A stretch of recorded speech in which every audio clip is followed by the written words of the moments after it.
Welcome back to Hidden Power. This is a Pokemon podcast. Legend ZA, all the marketing, the one trailer, says that we can only stay in Lumiose City. That's like the whole game takes place in Lumiose City. But I'm always thinking, I'm like, Pokemon's always copying The Legend of Zelda and that series.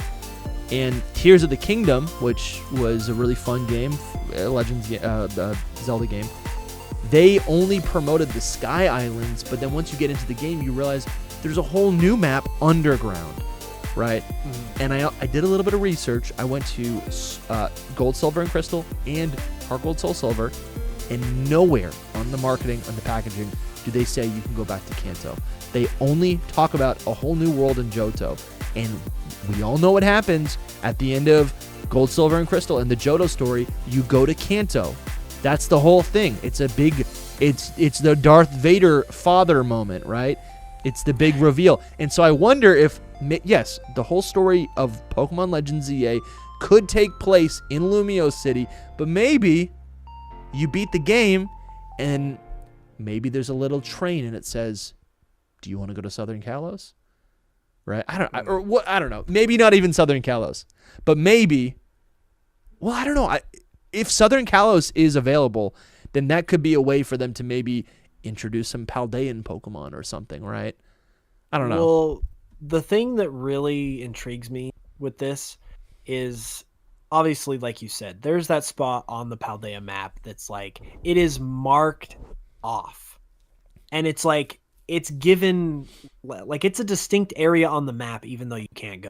Yeah. And like you said, it's marked the same way that Area 0 is marked. So there's something going on there. Geographically, they obviously know that Paldea sits right next to Kalos. So they know that that part that they've intentionally put in the game is leading into Kalos. And when they're doing this, they also know, oh, we're coming out with this Kalos game following up Scarlet and Violet. So they are setting up these dominoes for themselves that are just falling into each other. And like, there's got to be some sort of intention there. And then the other thing is that makes this all the more interesting is the potential, like, Paldea related things that could appear in ZA, because there were pre Legend ZA's reveal, there was all that talk about Area 0, AZ, Floette, Eternal Flower Floette looks like a Paradox Pokemon. Mm-hmm. So there's also crossover there that reasonably, like, could happen. And so I just kind of feel like in much the same way that we saw with X and Y and Oraz, where there was obviously crossover with, like, the Gen 3 stuff coming into the Gen Kalos stuff, or Hoenn Kalos stuff coming into Hoenn stuff. I feel like we could get, like, Paldea Kalos relations, and maybe this is sort of the way that they do that. Like, I don't know what, if they did use that area, what they would have planned for it, whether there would be towns there or whatever, but it's just the kind of thing that there's not, in my opinion, there's nothing going on there. Yeah. Like, it's either planned. And maybe it was intended to be something, but maybe it never, right? Maybe this is one of those scrapped things. Right. It's either like they're planning and it's like an upcoming thing, or it was going to be a thing and they scrapped it for some reason. But, like, there's too much going on for that not to be a thing. And yeah, man, it's so when do you think the time, like, what do you think the timeline is going to be, or the time setting is going to be in Legends ZA? Because that's a big question that I think could give us some answers.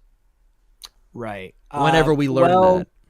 Here's the thing. I'm starting to flip flop. I'm starting to think it could be kind of a set, maybe not in the future, but the future to X and Y, right? Because if every Legends game is supposed to be doing something different, every Pokemon game, I think Pokemon has been really deliberate about making every game look different, but also have a unique, purpose, right? They've done that in the past with, like, release schedule, but I think even more so now, like, every game has its own identity, and I'm starting to wonder, could Legends ZA be modern day, or, like, in the future from the perspective of X and Y? Right. I mean, I think obviously looking at the trailer, there's a toss up because the trailer is half like modernized and half sort of in the past. And it's crazy because that actually ties in perfectly to Scarlet and Violet as well, considering we literally had a time machine and time travel. So that's something to keep in mind. Heath shows up. The biggest thing that like makes me want to say past is the fact that, hey, there's one of my videos. Yeah, that's a good one. Those designs are sick, dude. It is the fact that like the whole concept of revitalizing and remodeling a city is clearly based on the renovation of Paris that happened in like the 1850s or whatever. Like that's clearly what a lot of people jumped on. And that's like the same time that Legends Arceus took place, which was like 150-ish years before the main or the modern game, you know. And then it lines up with like the time frame of the previous Legends game, and so there's just a lot of stuff that fits there for me. So I feel like that's going to be my default prediction until I'm like shown otherwise. Sure. But I also feel like there could be more at play where like maybe that's like where the game starts, but then maybe you do some time hopping, or maybe like halfway through the game, like I don't know, because maybe we have another situation like we did in Legends Arceus where you got pulled back into the past.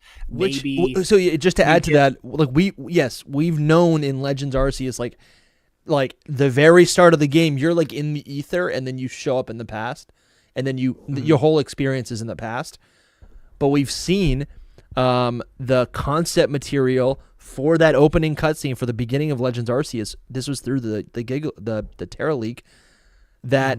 We were originally supposed to actually just be watching a cutscene of our player character in modern day. Like, or maybe it's definitely modern day, but it could also potentially have another layer of being like our world, right? That's another conversation. But to add to your point, maybe they want to go that full step, right? Maybe they're like, you know what, let's ground it in like modern day, maybe 10 years after X and Y.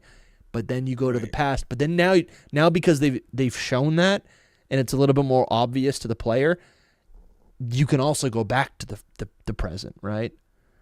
And maybe that's the twist. Maybe that's the time period is the marketing loophole that they're not telling us about. That they're just like, it only takes place in Lumio City, but there's two different versions of Lumio City. Yeah, I don't know. I don't know how much. I don't know if you'll have like literal time travel where you're hopping, but I could see something where you've got like you've got like past settings and you've got future settings. Like maybe you have like I said, the past is like the default place where you start the game, but then like you get halfway through and you have this like gameplay sequence where you're playing in the future for some reason, like you like switch characters or something and now you're like someone in the modern day. There's a lot of ways they could do that, but like point is, for me, I would be surprised if that whole correlation to like the Paris renovation and that whole kind of theory, I guess you could call it. Yeah. I would be surprised if that was just like not true and then it was like modern day Lumio City. I mean, they could like take that concept and just put it in the modern day and do it that way. But Pokemon has also been like very literal when it comes to their real world inspirations. Like that's why we got all the stuff that we got in Legends Arceus, and like pretty much every game they have a region that's based on a real world location, and they're like they pay attention to like all the real world stuff, and it's laid out very like faithful in terms of, like following the real world. So I feel like with that I'm gonna have to be proven wrong, but I'm not saying I couldn't be proven wrong. Sure. Yeah, no, because I've been with you for the whole year. I think I just feel like there might need to be something. I mean, I don't know. There might be something more. But also, we don't know anything, so maybe I'm just going crazy. Right? Yeah, I think I just want information. It feels like there's a twist to it. So it's like we're right but we also don't have the whole picture of what's going on. Yeah. If Legends ZA is going to function like an action RPG, if it's going to function like Legends Arceus, that would suggest that the Megas themselves are going to be, at least we're going to interact with them in a much different capacity. And we've even speculated like maybe it's going to maybe Megas are going to function like how they do in Pokemon Go, where you can Mega evolve something and it stays in its Mega form even in the overworld. I think that could be really interesting. But do you have any thoughts on that or any expectations for how we're going to play with the Megas? Yeah, I mean, the first thing that comes to mind is the question of, okay, so if Legends ZA does not have what ends up being the competitive game for Pokemon, what is it going to be? That's where my head first goes, right? And obviously we have Scarlet and Violet right now, but are they going to be playing Terra, Scarlet and Violet battles for another year after that? I don't know the answer to that, right? So that's the first thing that my head goes to. But I do agree with you that it would almost make the most sense that Legends ZA would have a similar battle system to Legends Arceus, or, it's probably not going to be the typical battle system, and thus Megas are going to change. At the end of the day, like, my love for Megas, I think, stems from the battling side, right? Draft League Pokemon was a big one, drafting a Mega Evolution, having it on your team and stuff. But again, just from a lore perspective, from a design perspective, this idea that you can take this garbage Pokemon that otherwise, not really going to do a whole lot for you. You can give it a Mega Stone, and all of a sudden it has this whole new realm of possibilities. It's one of the reasons I love like regional forms so much, right? Yeah. Just reimagining these creatures that I loved growing up, or playing through games and having them in a totally different kind of vibe or usability pool or whatever it may be, was something that just really always appealed to me. So, in terms of the battle style and how Megas are going to function, I'm not going to say that I've spent a ton of time thinking about it. I think I'm just like still like Megas. Yeah. But you bring up some good points. There's a really good chance that it's a totally different system, and that, it may not function the same way. But like I said, I'm just glad to see them come back to the franchise, because for years I've wanted them to revisit it, because of all the mechanics that we've seen, of all the different kind of gimmicks, as people call them.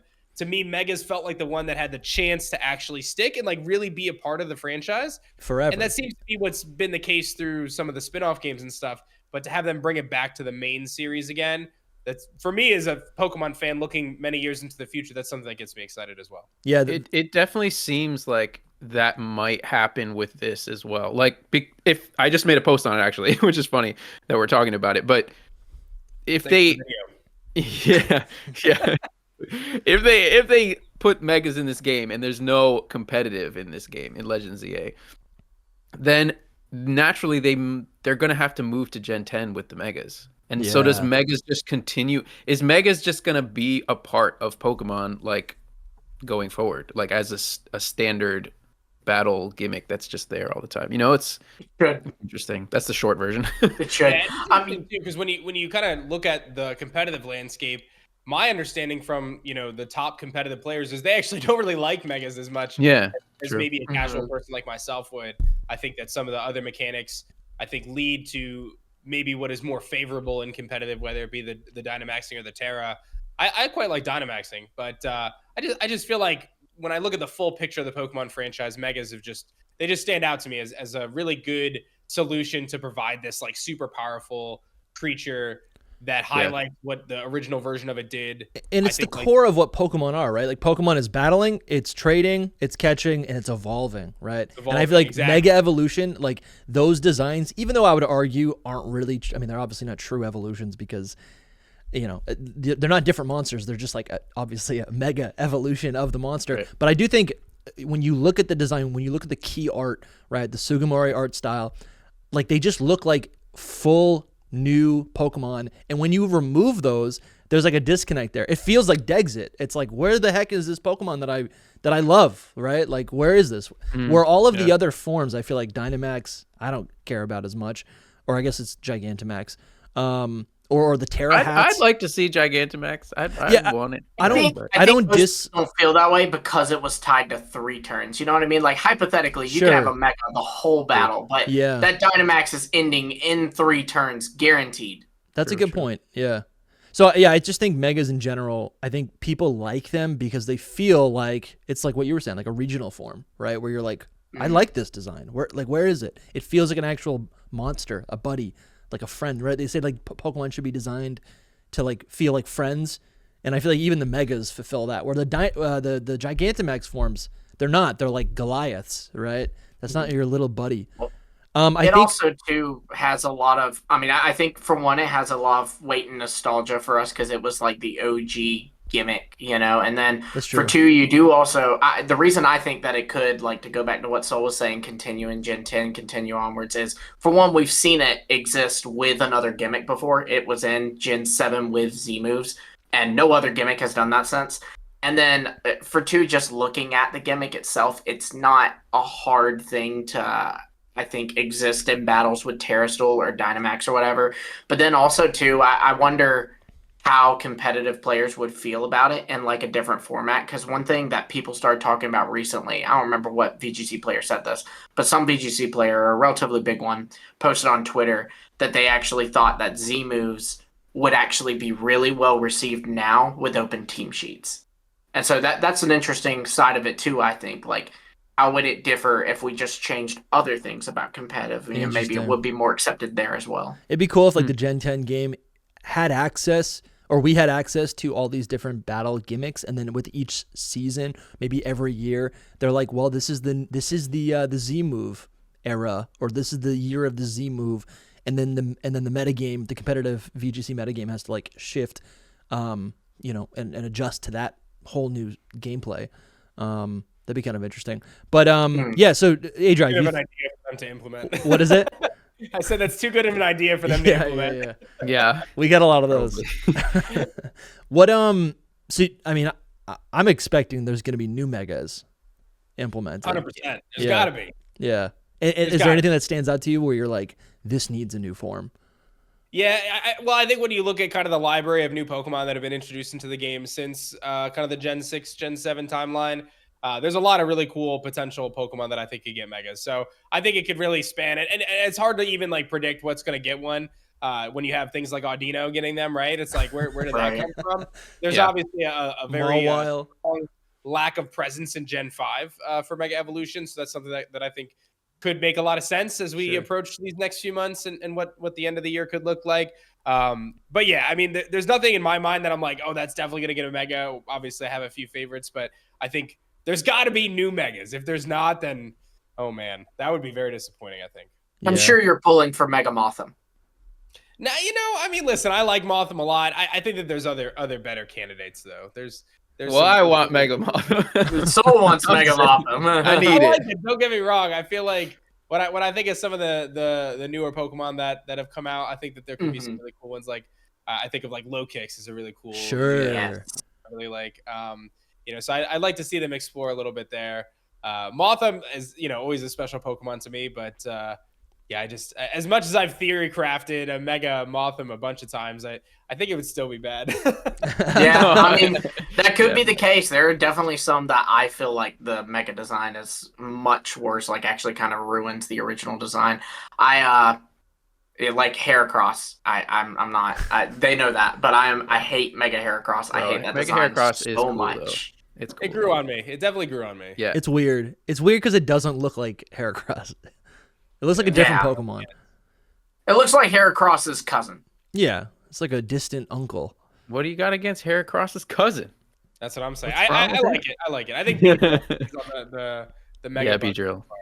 Infamous. Good segue. Yeah, are you excited for PLZA? Yeah, I would say so. What is the groan? What is the groan? So look, but, like, I don't know what to expect, and, like, Kalos was fine for me. I know this was kind of like a peak hype Pokemon season. Like, everyone was super excited about the Pokemon coming out. I know the anime was beyond hype at this time with XY, and Z animations on shonen level. So, like, I wasn't in that hype series, so maybe we get that hype series again, or some fragment you said of it. That in the Patreon episode, yeah. Yeah, it's that's what I'm kind of like hoping for. But I mean, I am pretty excited about Megas, which, funny enough, though, is my least favorite gimmick. Just because for the fact that I feel like they already gave great Pokemon Megas. Like, bro, that's cool and all. And don't get me wrong, I love a Mega Lucario, but you gotta give some of these Pokemon that needed these boosts, man. Like, it's just like You got Pokemon Dugong, it's just sitting there, bro. I don't even like Dugong, but I feel bad for it. Dude, for real. I don't either. So Mega Dugong would be cool though. It would be. I will say I'm excited about the prospect of the game. I know everyone's throwing out all the crazy stuff when it comes to starters. I've imagined you guys have talked about it too. Whether it's just going to be Kalos starters, is it going to be, like a Legends Arceus thing where we're pulling 3 different random ones? I was in the field of give me 3 random and just give those Kalos starters Mega Evolutions in the wild so I can have my regional starter. Then I go out and get, let's just be honest, I probably would take either Snivy or Squirrel Bunny because I don't like Piplup that much. Yeah. And then I would just go out and get my Mega Greninja and then I'm set. Like the whole game experience is just is there for me. No, I'm with you. But just to ease your mind and your heart, I don't think the Poketubers are right. I don't think it's going to be I don't think the starters are going to be the 3 most French starters, because then it's like, what are they going to evolve into? Even more French starters? It does. It depends. If they get megas though, it makes sense. If they don't, if they get regional forms, it doesn't make that much sense. Yeah. But I like that idea, Infamous. That's the mix and match, and then the Kalos ones get megas, because that's kind of a cool callback to X and Y, where you get new starters, but then you're given the Kanto stars with their megas, and so now the Kalos starters would take the role of the Kanto starters in this game. Yeah, and I feel like that's much needed, because I think back to my Kalos team, and I think about the Pokemon in Kalos. I was like, my team, if let's say we just get purely the Kalos starters, my team might be the same exact team I used in Pokemon Y. So I'm like, I don't want that. I think what was really huge about Legends Arceus, it was the experience was different off immediately. You're like, hey, I got to between Cyndaquil, Rowlet, and Oshawott. This is an experience, like this is different. Yeah. And I end up choosing Oshawott. I don't even like Samurott, but it was like the best experience to have Infernape and Hisuian Samurott together. Was one of the best pairings I ever had. They were just like brothers in arms. I evolved them at like the same time with each other. It was just like the experience was great. And I was like, I actually kind of like Hisuian Samurott. Regular Samurott kind of sucks. It's not great. But Hisuian is great, and the experience was better because I got to choose a Pokemon that I normally would never choose, and now I get to add it to my team, and I create such a different experience I would never have. I think for sure, bring me like the different starters with the form. For real. I was thinking when you said Piplup, I was like, but maybe if it's a regional form, maybe you would like it. I don't know. Maybe. I mean, I know you don't like Piplup, but that could. Yeah. Oh man, but I'm excited about it. I think it's so hard to tell right now, but you're just like the rest of us, and you just need more. Yeah, we need more. I think we don't. It's hard. Everyone's just super hype, and I think it kind of sucks because as soon as we got it, everyone's super hype. We're reacting to it because no one expected Kalos. I don't care what anyone says. Everyone was thinking like, "Oh, we're getting Black and White next," and like we all thought Unova, right? They dropped Kalos. We're like, "What? Megas? What?" And then everyone just started ripping out content. Mega this, Mega that, form this, form that. Now we're just like, we've done everything, so we need something. Oh yeah, yeah. We recorded an episode this morning, and there was a line I said in it. We were like reading like the 4chan leaks, right? And there was a line I said. I was like, "Look, we are literally having to read these." Because we can't do our own ideas anymore. We've beaten our own ideas to death now. You know? It's crazy. Yeah, we're at that point. I mean, I don't know when we'll hear news next. I just hope that it's something solid, good. I mean, I think they have the most potential. I know a lot of people felt like Kalos could have been expanded on, should have been expanded on. Obvious Pokemon, like for some reason, not only giving Diancie of all your Gen 6 Pokemon a Mega and nothing else is weird. Yeah. So I'm really hoping they show out. They've already retconned Ash-Greninja and all the media. So clearly, what did they retcon it to? They've just gotten rid of it. Yeah, it's not even in the anime anymore. So if you go back and watch Journeys, they took all the scenes out with Ash-Greninja and made it regular Greninja now. Yeah. It is. Dusty, you didn't know about this? What? I don't watch anime. They literally they were flashbacks of Ash's battle against the lawn, and literally they took one to one the image where Ash Greninja's using cut or whatever. Are you kidding me? And they just replaced it with regular Greninja. Yeah. Oh my never said anything about it. And never, what? Yeah. They never issued a statement. We're we don't really like this anymore. They just kind of were maybe everyone will forget. No, and well, I That's guess this kind of insane. alludes to what's to come in the future. Gen 10 fusion gimmick. Something, and they need something. Something has to go. But yeah, I mean, that's a different video. Yeah. It could come back as a mega and look almost the same. Could be something. Honestly, like that's what I kind of expect because I've seen like a lot of images on like fan art for like Mega Greninja, and a lot of them are pretty good. Yeah. But like Ash-Greninja is like really nice because it's so simplistic. It still gives you all the cores that you like from Greninja, but then just adds like that little hint of red that kind of like shows like, hey, this is Ash, and it's really iconic. The Mega Greninjas that I like usually keep the frubbles, which is interesting. It's still Greninja with the tongue, but yeah. The water shuriken's so cool. You know, the one on his back, dude. I mean, come on. Iconic. They also, you know, it's weird too though, because they did still, you know, there's new sprite models now, and they gave one like in Pokemon Home. You can see them all, he's still there, and there's Ash-Greninja. They made a sprite model for it. Don't know why. And then they also in Nemona's house in Scarlet and Violet, there's like a Picasso style painting of Ash-Greninja. Yeah. People say it's Ash-Greninja, but I don't know. Dude, it is. Come on. Look up Ash-Greninja painting Scarlet and Violet, Dusty. I was recently looking at this, and I was like, is it actually Ash-Greninja? Yes, look at the red and the black. I think the black is what specifically makes me like, okay, maybe it is. Because it has all the colors of Ash-Greninja in it. Yeah, that's the thing. It's exactly what Infamous said, that red. But there's also green in it, though. Is there? It might just be that picture. I think right here. I can't see the green. It's a little... Here. Open image, a new tab. Zoom in. Whoa. I mean, obviously maybe that's a hint and it's Mega, right? Maybe they're gonna take that design and tweak it some. I think you might be right. I do think it's gonna be like a template for whatever Mega they're gonna do. It just kind of makes sense after it's retconned, and I don't even think Battle Bond is as good as it used to be either. So yeah. Yeah. I think a big question we're trying to figure out, and we won't know until we get gameplay or maybe even play the game, is like what features define a Legends game. Because obviously there's a series here, and obviously there's going to be some things that carry over, but we don't know what that is. There's only one. Yeah, there's no pattern. There's no nothing. There's just one game. Oh, there is a pattern if you include Let's Go Pikachu, Let's Go Eevee. Okay. Yeah. I forgot that you're like one that believes this. I totally believe this as well, that it was like a precursor kind of thing, or like the first one. Yeah, it's why I didn't believe in like the Legends like title, because like if it was called anything, right? If it was called anything else, I would still see the pattern of like Let's Go Legends and then ZA. It just has to start with an L. That's the pattern. But I do like and I could be completely wrong, and that's cool. If Legends comes out and it's not like it's a theory or right, yeah. But I think of it in the sense of like Mario games where there's 2D Mario and there's 3D Mario, and they're both main series Mario games, right? Like no one's saying like Mario Odyssey is not a main series because it's not 2D or vice versa. And I think that way with like Pokemon now, where like Let's Go and Legends are much more catching and putting battling on the back burner. Right. And then the other games are, you know, kind of everything, where more hardcore, maybe you could even say.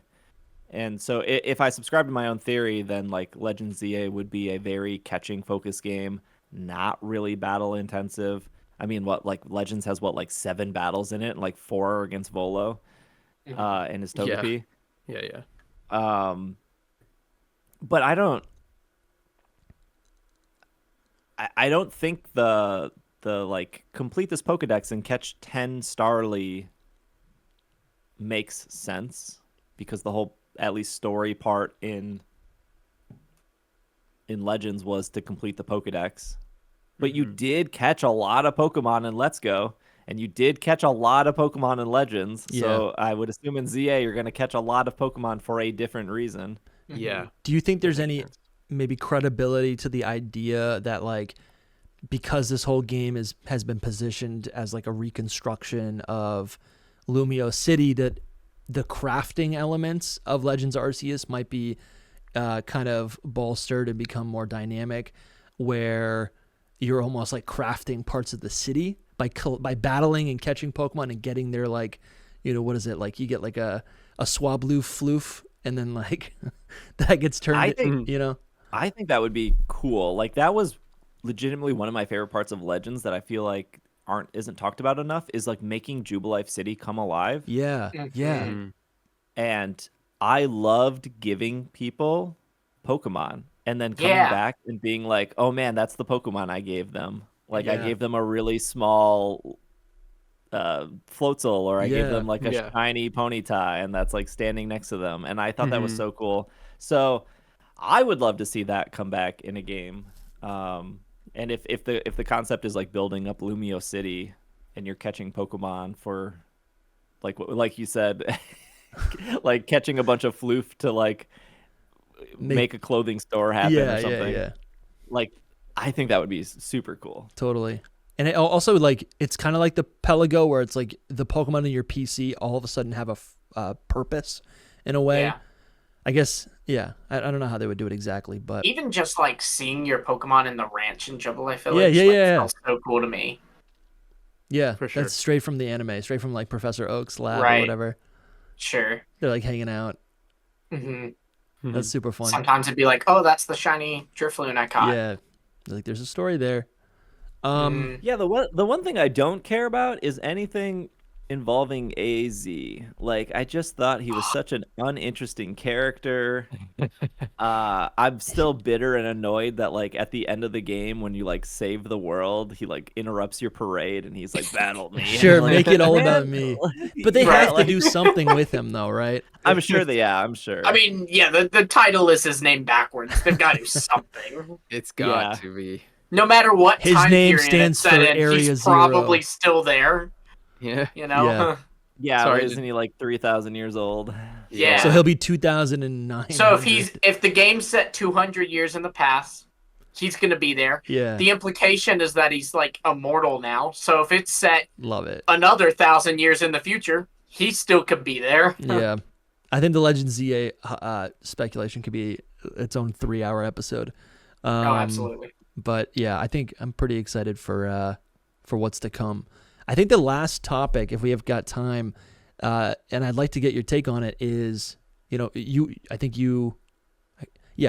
what I really care about is, and I'd love to see a return to top-down 2D pixel art Pokemon. I think that'd be so much fun. I don't know what the incentive is, or for Game Freak to do that. I don't even know if it would sell well.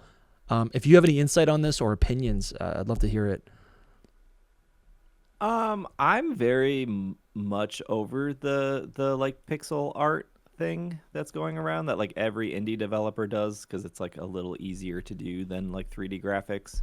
Yeah. What was it wasn't Bravely Default. It was like Octopus Traveler or something that did that. Yeah. That did like that 2D, 3D stuff. And I'm like, right. Or is it my Octopath, yeah. Traveler, Sorry, I said Octopus. I think my favorite looking Pokemon game has been Let's Go Pikachu, Let's Go Eevee. I just think it's so colorful. Oh, it's I love very the way, pretty. I love the way it looks. It's like not too chibi. It's not too realistic. I think it fits the brand the best. So I would like to see not a return to that art style, but like how colorful and how like as much as I like Legends, that game is like 3 colors. It's like brown, gray, and green. Yeah. It is real. One of the like. Yeah, Let's Go is it's a really polished and it's a tight game. I feel like everything that's in it was like intentional, and when I play it, I'm not feeling like, okay, maybe they took a shortcut here, or they ran out of budget, or they ran out of time. Like I feel like, I mean, the following animations is a great example of that, right? They didn't just tack that on for fan service. Like that was like well crafted and intentional. And I think a similar thing between both Let's Go and Legends is they both have definite endings. There's no they're both very tight games. They set out to accomplish something, and which is technically, I guess, completing the Pokédex in both of them, and you're good to go. And I don't think like bigger is always better. which is why like if they get rid of the open world in a future Pokemon game because it didn't work in Gen 9, I would be like, okay, that's fine. So I've been wondering about like who the natural enemy of Zygarde is. And I think the natural enemy is Necrozma. I look at Necrozma and I see a Pokemon described as the Prism Pokemon. And I look at Lumiose City and I see the Prism Tower.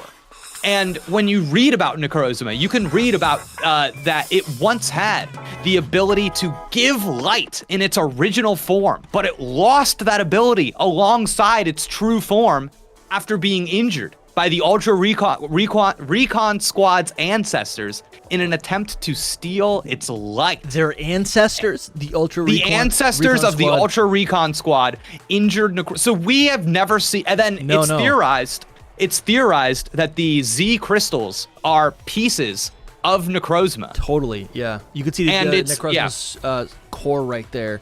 That's probably where they would come from. That's I've never heard that part of the lore.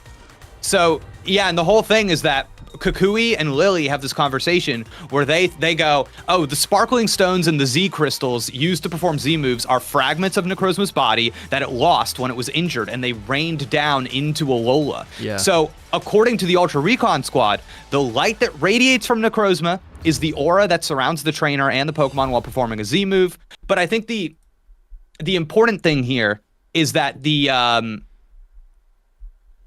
is that this connection to light, right? Yes. And I think they kind of say this thing about Necrozma where it's like in pain and it's like thirsting for light.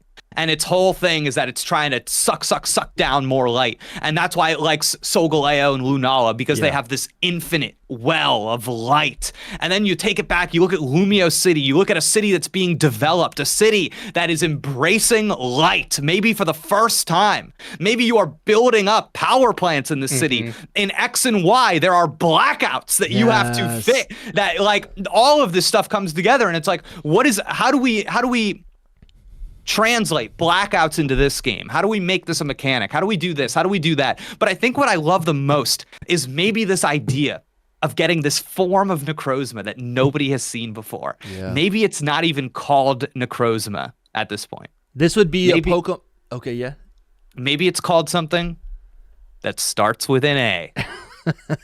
And it's Necrozma backwards. Yeah, that's what I told him when he told me that. That doesn't. I don't think that's what it is. It's Zygarde dash Amzorka. Amzorkin. Yeah, Amzorkin. Amzorkin. I think. But yeah. So that's so cool. I think. So Necrozma has. I'm just trying to understand this. Necrozma has a form that we have not seen where it had the power to bestow light. It was a battery of sorts. Yes. Right. Yes. A power source. That's cool. Yeah. And it's like, I think that there's so much you could do with Necrozma.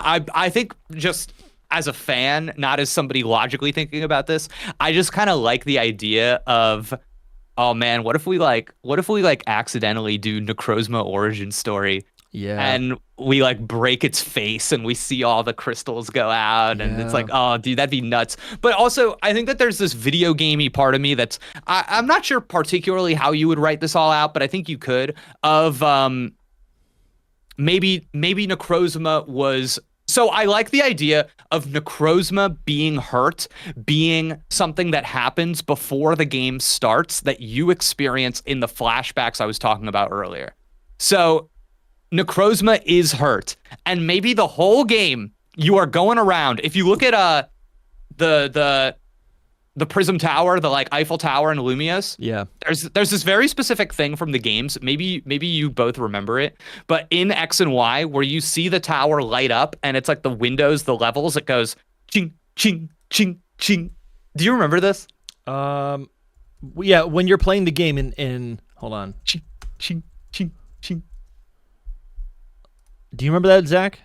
Yeah, like when you turn the power back on. Yeah. Okay. Yes. Yeah. That's it. It's definitely in that little like. There was that. Yeah. There's a little cutscene. Yeah. Yeah. You know exactly what I'm talking about. It's so funny. Yeah, I do know exactly what you're talking about. I played X and Y like 3 months ago, right after they announced Legends EA, so I'm fresh on it. Yeah.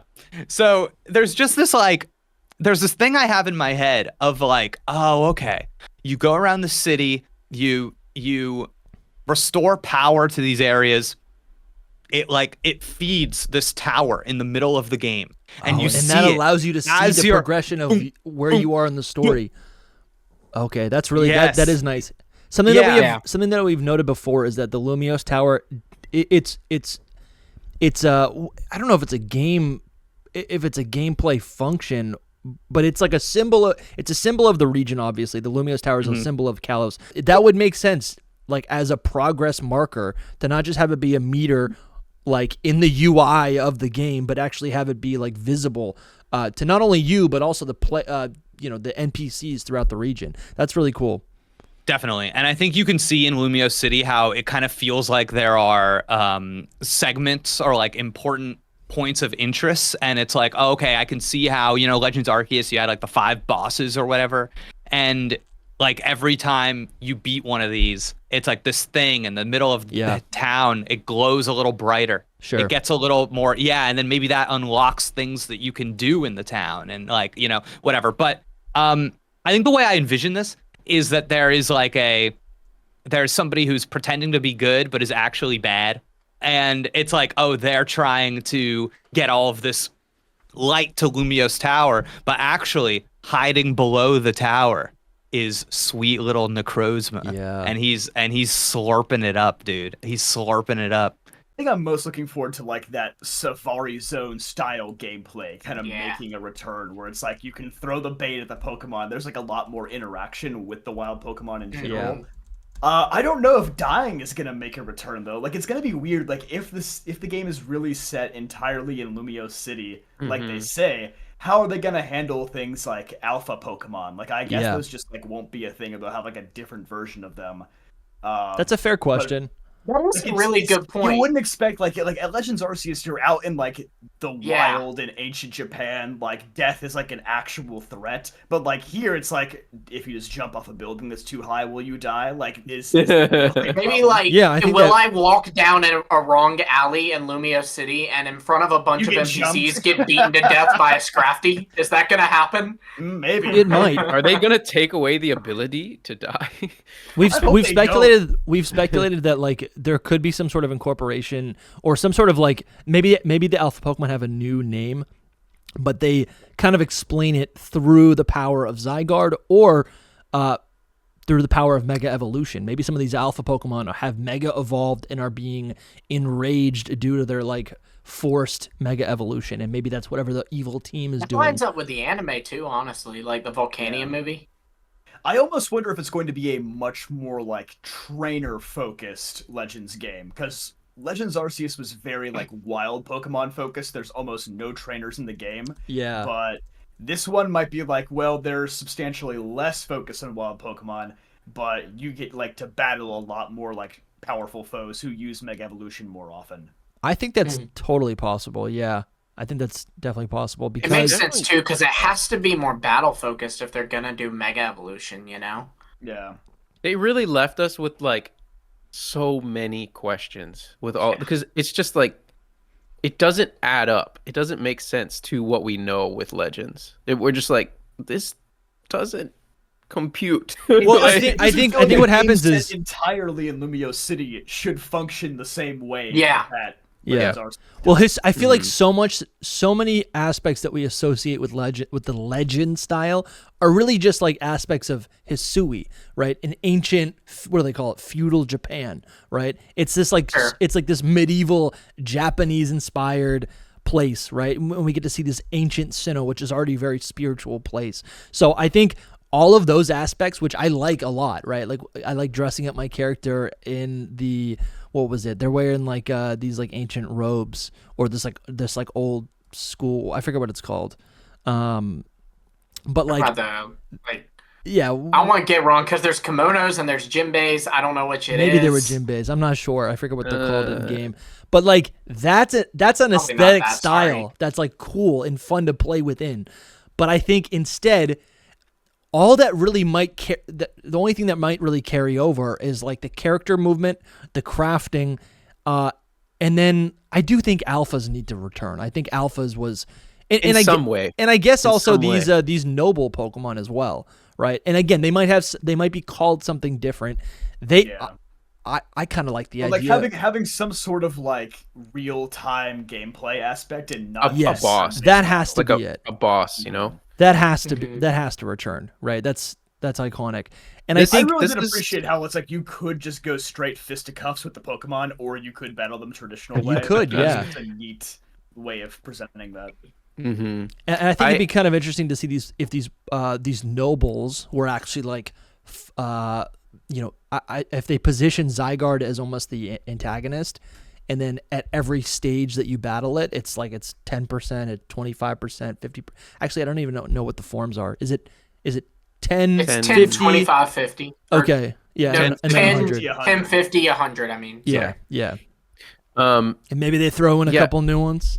Which is odd because I fully expect them to have like a Spirit Tomb type thing, but with the Zygarde cells. Like I think. Okay, that could work very too. Possible. Yeah. A lot of people have been saying like, what if Zygarde Core is like one of your starter Pokemon, and like you kind of like develop it and like you use it as like your ride Pokemon as the game goes on, kind of like Miraidon. Yeah, like Koraidon and Miraidon. Mm-hmm. Like you just have it there with you the whole time till the end, probably.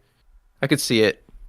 I for the whole death thing, I'm thinking if it was set in like a dystopian crazy future, if it was set in that, it's possible that you could be like, oh, the Pokemon are going crazy in this future and they're like attacking us in our city and all this stuff. I hope that's the case, but it's not the vibe the first trailer gives. It's not. Like it just seems weird to me. Like I'm sitting there right in front of a cafe, there's a woman sipping tea, and I'm getting mauled to death by a Pyroar. And she's just kind of...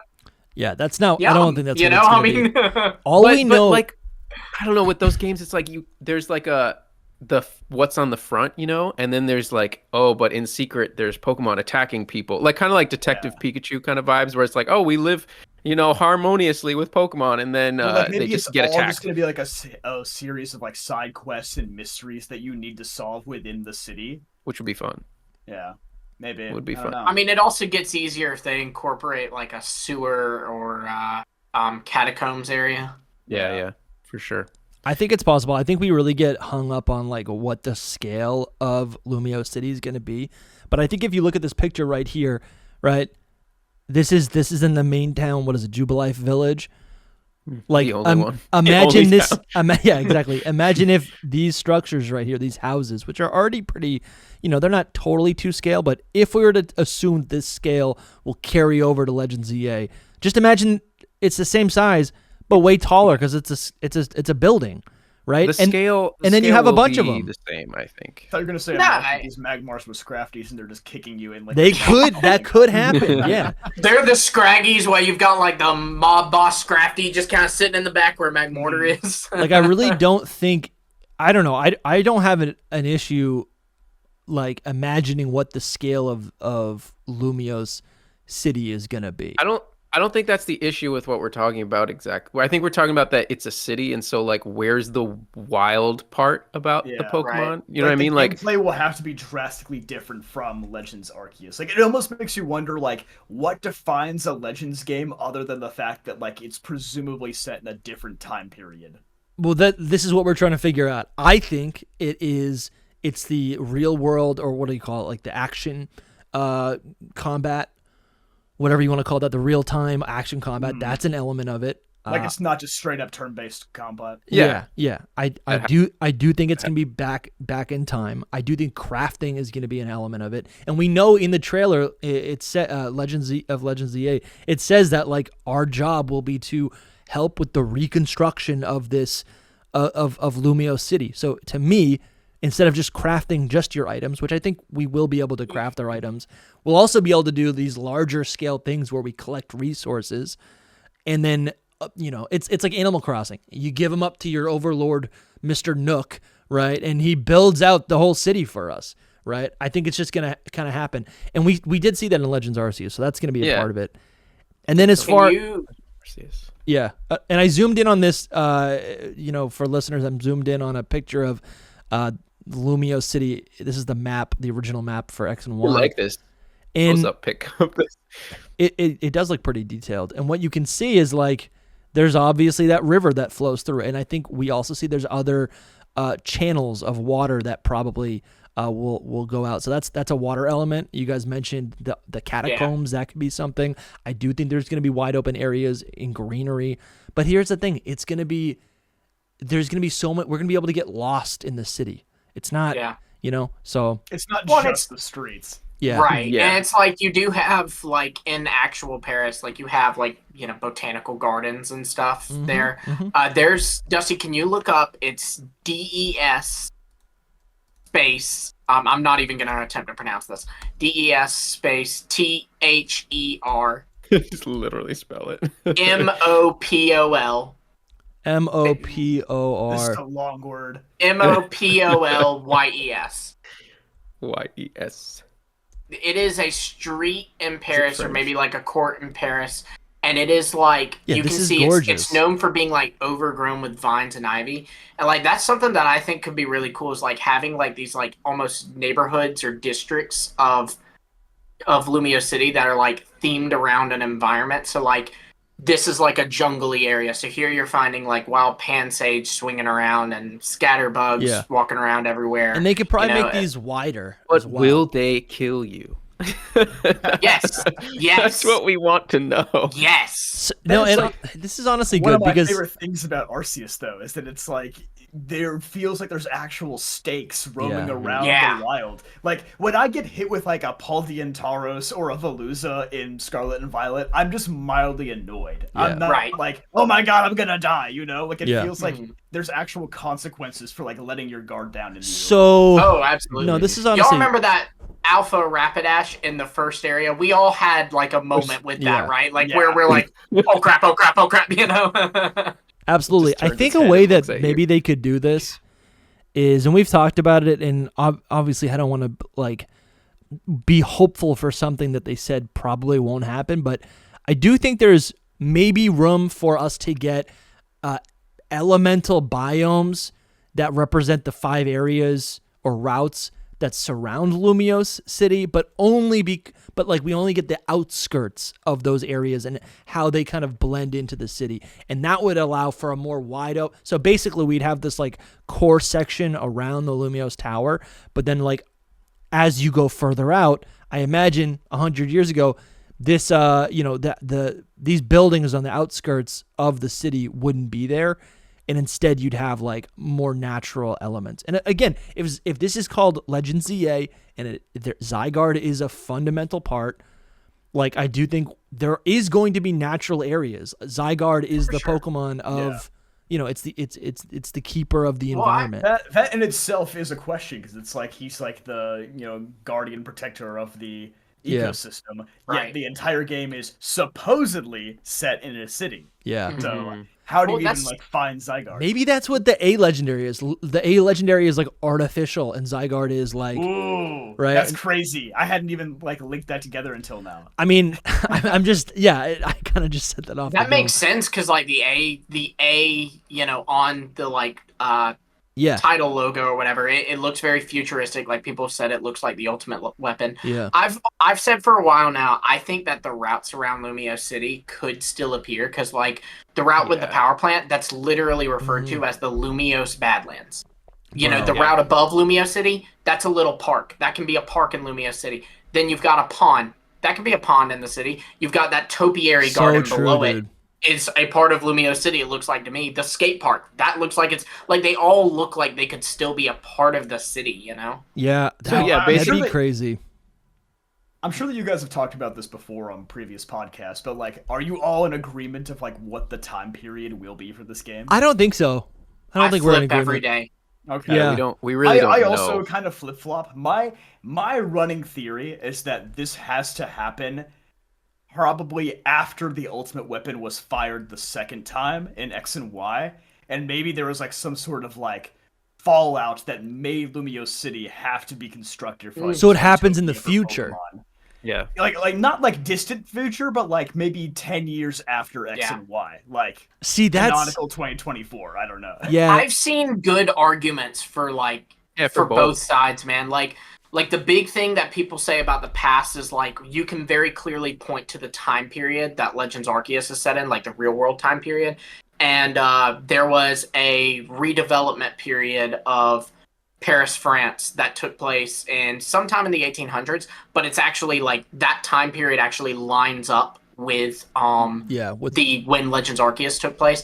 And then also too, you have things like the character from Legends Arceus that a lot of people think will be in this game, Rai, how he says he's leaving with his Lucario to go train another region. So people think he'll show up in this game and be the first trainer to Mega Evolve. I mean, those are just some things. There's tons of other things. Like but then the flip side is, in the trailer that we got, which wasn't game footage, there are people walking around with like baseball caps and very modern looking clothing. Like what that is presenting looks like a modern era. That's what makes me think it's probably like modern, like slightly into the future, but not like super distant future. Man, I'm thinking there's probably some consequence of the ultimate weapon being fired in X and Y that made most of Kalos inhabitable, and that's like the in-game lore reason why the game only takes place in Lumiose City, and why Lumiose City has been like closed off from the outside world. And then maybe the end of the game is like after you've assembled enough Zygarde cores, you like leave Lumiose City, you go out into the land beyond the walls, Attack on Titan style, and you have to track down like 100% Zygarde, and you have to like have him restore the balance. That is so cool. Yeah, I don't think I've given myself enough time to or room or permission to like think about a future game. I think because like the title of these games are Pokemon Legends, so to me it's an explanation. Yeah, it just implies, it doesn't need to, because it could be, the legends are made every day, right? I don't know. That's kind of, is LeBron James a legend? I don't know. I'm trying to think of something like modern. It would still be his past. It's still his past that defines him as a legend, though. Sure, that's a good point. But so like, yeah, so it's like Robert Downey Jr.'s a legend. So I just think this is the present. Is it the present though, or is it because of what he did 10 years prior? Referring to legends of the past, like it doesn't have to be in the past. I do agree. I don't think that the name Legends means much, just because you could be in the future and be like, oh, this was a legend. I think Game Freak and they've like littered so many like epic moments and glimpses at history and there's so many things. There's so many legends of the Pokemon world, and I think these games, are an avenue for Game Freak and Pokemon to like explore these stories outside without hampering the mainline games from just like chugging forward and like constantly introducing new like lore and stuff, right? So I do feel like the point of these games, as far as I know, and I'm not against what you're saying, JPR. I think it would be cool to go into the future, because that's essentially like a sequel. That is Legend Z or Pokemon Z which version. Is a point. It's a point for future, actually, like on that side of the column. It's like, so that would be cool. There was a Legend, or there was a Pokemon Z. They cut it, so now are we doing it? And then it's like that's why they haven't fully sold on my own theory of it being in the future. Yeah. It could very, very easily be passed as well. Yeah. Well, I think too, Soul, that's an important point. That not even was there a Z game, but it was specifically an X2Y2, which clearly means that it's a sequel. So like if that's a scrapped game and they pull elements from that, well then it would have to be a sequel. But then also there is the fact too that how much is this going to tie into X and Y? Because we think a lot, but like with Legends Arceus, they released Brilliant Diamond Shining Pearl right around there. So, like, you were able to play those games again. But they're not releasing an XY remake or even an XY port. So, because of that, it's like, do they want Legend ZA to be so heavily tied to a game that a lot of people aren't going to have access to? Because you can't go buy it unless you're buying it from, like, a reseller or whatever. Unless they port it. I mean, yeah, but they're not going to. Why not? They're making free money. Why would they do that? Yeah, that would actually be sick. 3DS. That would actually be sick. 3DS.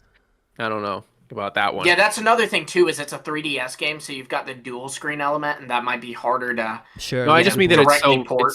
It's more recent, and it's a system that they don't have ported in general. Well, that's the sucky thing too, right? It is recent, but also at the same time, it falls in like an awkward middle ground. Like it's not. Yeah.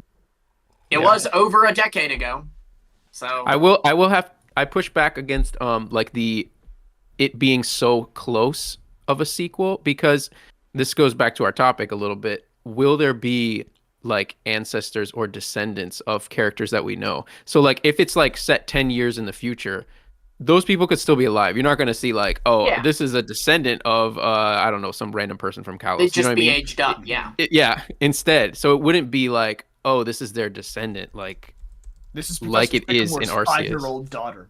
Right. Yeah, exactly. Which it was a big part of Legends Arceus. She's the professor of the game.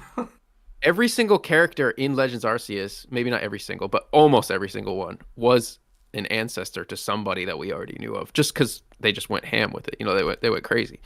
But Dusty just scrolled past Blaziken Mask. I know. I freaked out when I saw it. I forgot it existed. I am so mad that like that wasn't an actual game character. He was so cool. This was the original. It's probably Kukui. Yeah. And like the fact that he's actually like Clement's dad too. Like that's a character you could easily put in the games. Easily. Yeah. Mm-hmm. That's crazy. Yeah, so all these characters would still be alive and kick in a 10-year future Legends ZA game. Maybe not all of them. Which hear me out, like maybe Ramos might be gone. So like one of them. Ramos is the only character. Drasna may not be here. I think I got a crush on Drasna. She looks so nice. I think that says a lot about you. Yeah. What your Pokemon waifu says about you. Yeah. I like how I just implied that Drasna could be dead in this game. And then she's so jolly. Look at her. I didn't say that. I just said I had a I'll admit I like her too. Look at how jolly she is. Wisdom, bro.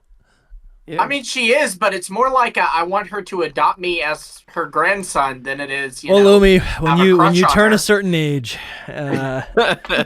listen, buddy, I'm 30 years old. All right. She's in our age range. Yeah, I have an appreciation. I have a wider appreciation. She actually is. It goes up to 30, 70. You know? Yeah, she is just 30. She just looks older. Oh, is she really? Is she really? No. Oh, okay. I was about to say, holy cow. They did, for what it's worth, Bonnie did propose to her for Clement. So, Bonnie seems to think that it's acceptable for her to marry Clement. So, I mean... Yeah, she got a few wrinkles, whatever. Going back to the... Get back on track, guys. This was not my fault. Not at all. Going back to the freaking time frame, every time I do a theory, every time I make a theory in my mind, whatever... It usually doesn't matter, though. It doesn't affect the theory, like if it's set in the far future or in the far past. Like most times, it always works out. Like those walls of Lumiose City, they could be taken down in the future, and they could not have been built yet in the past. You know what I mean? So like, it's really hard to say. This could be post first ultimate weapon 3,000 years ago. This could be Kalos War 300 years ago, or this could be post XY. It could be any of those. Mm-hmm. I really do like the idea though that like when you were on that map, Dusty, that you zoom out and you could just count all of that as Lumiose City, whether it be in the future or in the past. Like in the future, the walls are down and they made the city bigger, or in the past, they were building the city up from the outskirts. Like it could be, let me zoom out a little bit. It could be just kind of like basically a bigger circle. Yeah, you have the coast here, but that's I don't know about the coast. It is tough. Yeah, it's tough to say because it's like if they very specifically said Lumiose City, but here's the thing: if the core of the game takes place in Lumiose City, I do think there's some room there for maybe like you to do like tasks outside, because like you could say, like I guess you do explore all of Hisui, which is ancient Sinnoh. But the main hub is Jubilife Village, so I don't know. Maybe it is a similar situation. And then if the point of the game is to build up Lumiose City, then it would make sense to advertise it as a game that takes place in Lumiose City. I have like this crazy idea in my head that I don't think they'll do it 1-to-1, but like I think they might take some elements of like the XYZ anime and put it in there, because there is a lot of weird coincidences, right? Like the fact that Zygarde is so heavily focused in that when obviously it wasn't in the X and Y games. The fact that the final battle takes place in Lumiose City, things like that. But there's one like filler episode in the XYZ anime that I always think of, and that's when they are traveling to the 8th gym. So they are around the area of Terminus Cave, right? They end up falling into like this hole or whatever, and they're in an old subway station. So it's very similar to Terminus Cave in terms of like, like a kind of old mine or whatever. And Clement says it's the same subway tunnel where he met his Bunnelby in Lumio City. So like, they could easily rework that like Terminus Cave is like connected underground to Lumio City. Terminus Cave obviously is where you have Zygarde. Yeah, you can kind of like pop the catacombs through the tunnel. Yeah, that's what I'm saying. Cave. Yeah. And another thing we've said is like, I think Legends Arceus took a lot of inspiration from Breath of the Wild. That I think that's like confirmed. The creators took some inspiration from that. I think Pokemon has always kind of borrowed from Zelda.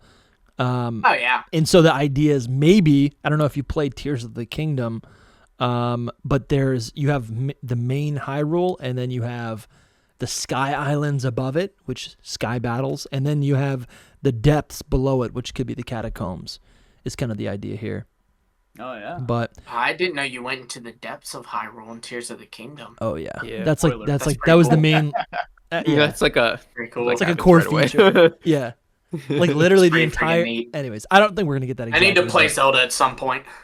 You mentioned the anime Lumia. I need them to recreate that scene where Lysander just does like the swan dive off of Lumio's tower. Yes, and they can. That's another thing too. That was a wild scene for like a show aimed primarily at children. Yeah, absolutely, it was. That's another thing too. Is we could always have, especially if it's set like around when you're saying JPR, where it's like kind of like 10 years or so after X and Y. Like, you could see Lysander confirmed. We never got a body, man. Like, we never got a confirmed death. They kind of were like, we couldn't find him down there. Yeah, well, it's weird. Like, a different media treats him differently because, like, Pokemon Masters, they say that, like, he survived the blast and he escaped. In the manga, I think he is given eternal life, but he's still buried under there and he can never leave. Oh my gosh. So freaking metal. Yeah, that's the manga, though. That is crazy. In the anime, he actually does get killed by Bonnie. Bonnie. Yeah, Bonnie is like, hey, Zygarde used like wow, really? Enforcer on that guy, and like, he just blows up, and like they're like, I guess she's dead now. So like Lysander's fate is even like very different in every single form of media. So we don't even know. I mean, that lines up with most every Pokemon story is a different timeline. Yeah. Maybe they set Legend ZA in the timeline of the Rainbow Rocket Lysander where he won. I have thought rebuilding about this. Lumio City from his genocide. Like maybe it's even in the timeline of X and Y, like the ultimate weapon does entirely different things depending on which version of the game you're playing. One destroys, one gives eternal life. So it's very possible that it could be set in its own. I mean, it is set in its own universe, but it's like, will it follow the one that we know really well? That would be crazy if it was a future game. You guys kind of got that bug in my mind because that would be awesome to see. Because that's a sequel. That's a sequel like Johto. That's a sequel like Black 2 and White 2. I love that so much to see the characters that we know and love, and have their actual like and see them like where they end up in the near future is so cool. But again, the big issue with that is like that will make it tie so heavily to X and Y more than Legends Arceus did to the Diamond and Pearl story. Which like then kind of makes it a thing of these games are like you'll need X and Y. I don't think so. No, those games will be 12 years old. No, I don't think so. If it's as direct of a sequel as Black 2 and White 2 is to Black and White, you absolutely will. If you have stuff like the remnants of Team Flare are still looking for Lysander around the city and stuff like that. But here's the thing. Like, what you guys are describing is Johto. Johto stands alone as a game you can play regardless. Except what happens is through like while you play the game, you learn about what happened before it. Yeah, but Johto has Kanto attached in it always. That's a good point. Johto also only happened 3 years after the original. And there's not as much like. I think if they give us 12 years, and the story takes a backseat too. That's a good point. It also you're saying. Before you said, like Black 2 and White 2 and Johto. Black 2 and White 2 and Johto are two totally different animals. Like, Black 2 and White 2 was you need to play Black and White to really understand this. I don't think you really while need to Johto play wasn't. I mean, I don't think you need to, because like it's at the end of the day, it's a game, that can be played by children. But like, I think this is going to be the same thing. I don't think this is a direct even if it's a sequel, like even if it's a sequel, I still think you can. These games will stand alone by themselves, right? And again, Black 2 and White 2 came out 2 years after Black and White. This will be coming out 12 years. And I think that's why what they would do is they basically just make a brand new story, but it takes place in the aftermath of, it's like you can watch, I don't know, you can watch. It's one of those things where they don't have to explicitly say that it's like all these events are connected. But you just see it throughout the region. Like you can watch any Marvel movie at any point, and it doesn't matter. You're not anymore. Yeah, well, that's actually been the big part of superhero fatigue. That is true. You're literally like you're the example you just gave is exactly what I'm worried about here. Like you have Marvel is now realizing they've spoken publicly about, hey, we need to change direction. Our projects need to make it where you haven't had to see 3 Disney Plus shows and 6 movies to understand. Well, so I think this is not going to be like that, and I brought that up because I haven't really watched Marvel movies in like 10 years.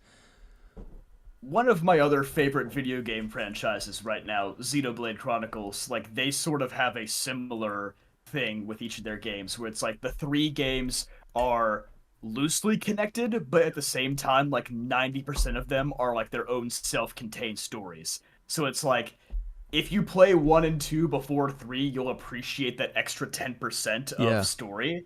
But for the most part, you can just play 3 because they recognize, like, hey, these games come out, like, 7 years apart. Like, not a lot of people are playing, like, all of them in a row. Yeah. So, like, it could be something similar like that, where it's like there are tie-ins to X and Y, but they aren't, like, so explicit that you need to play X and Y before you play this game. Yeah, I think it was, like, interesting. Like, it made sense maybe on the first go-around that, like, that the Pokemon Company put out Brilliant Diamond and Shining Pearl as a way to like prime the audience and give people context for what Legends Arceus was. But truthfully, I don't think you need to play BDSP or any sort of Gen 4 game to understand or to enjoy Legends Arceus. And I think this is going to be a similar thing. It's going to be removed far enough. But the difference is like this conversation started because we were talking about the idea of Lysander continuing to be the villain here. With Legends Arceus, sure, you have some cool Easter eggs. If you played, Platinum, you see that, the shopkeeper is, that one Team Galactic guy's ancestor. It's just so you don't Easter need egg. that. But in this, like in the scenario we talked about, Lysander, the villain of X and Y, is the villain, not his ancestor, not his descendant, not his brother. It's him. Not his third cousin twice removed. He is the ancestor. He is the villain of this game. So I think it makes it more direct. Yeah, I think I see it more as an opportunity for them to maybe do a BDSP style X and Y game. Leave your comments below on whether or not you would like that. Bro. But it ain't happening. No, I know. I'm saying it's so. Like, I think it's a cool idea, but I don't think Lysander would just straight up be the villain again. Yeah. I think any sort of connection, if it were to be a sequel game, it would just be.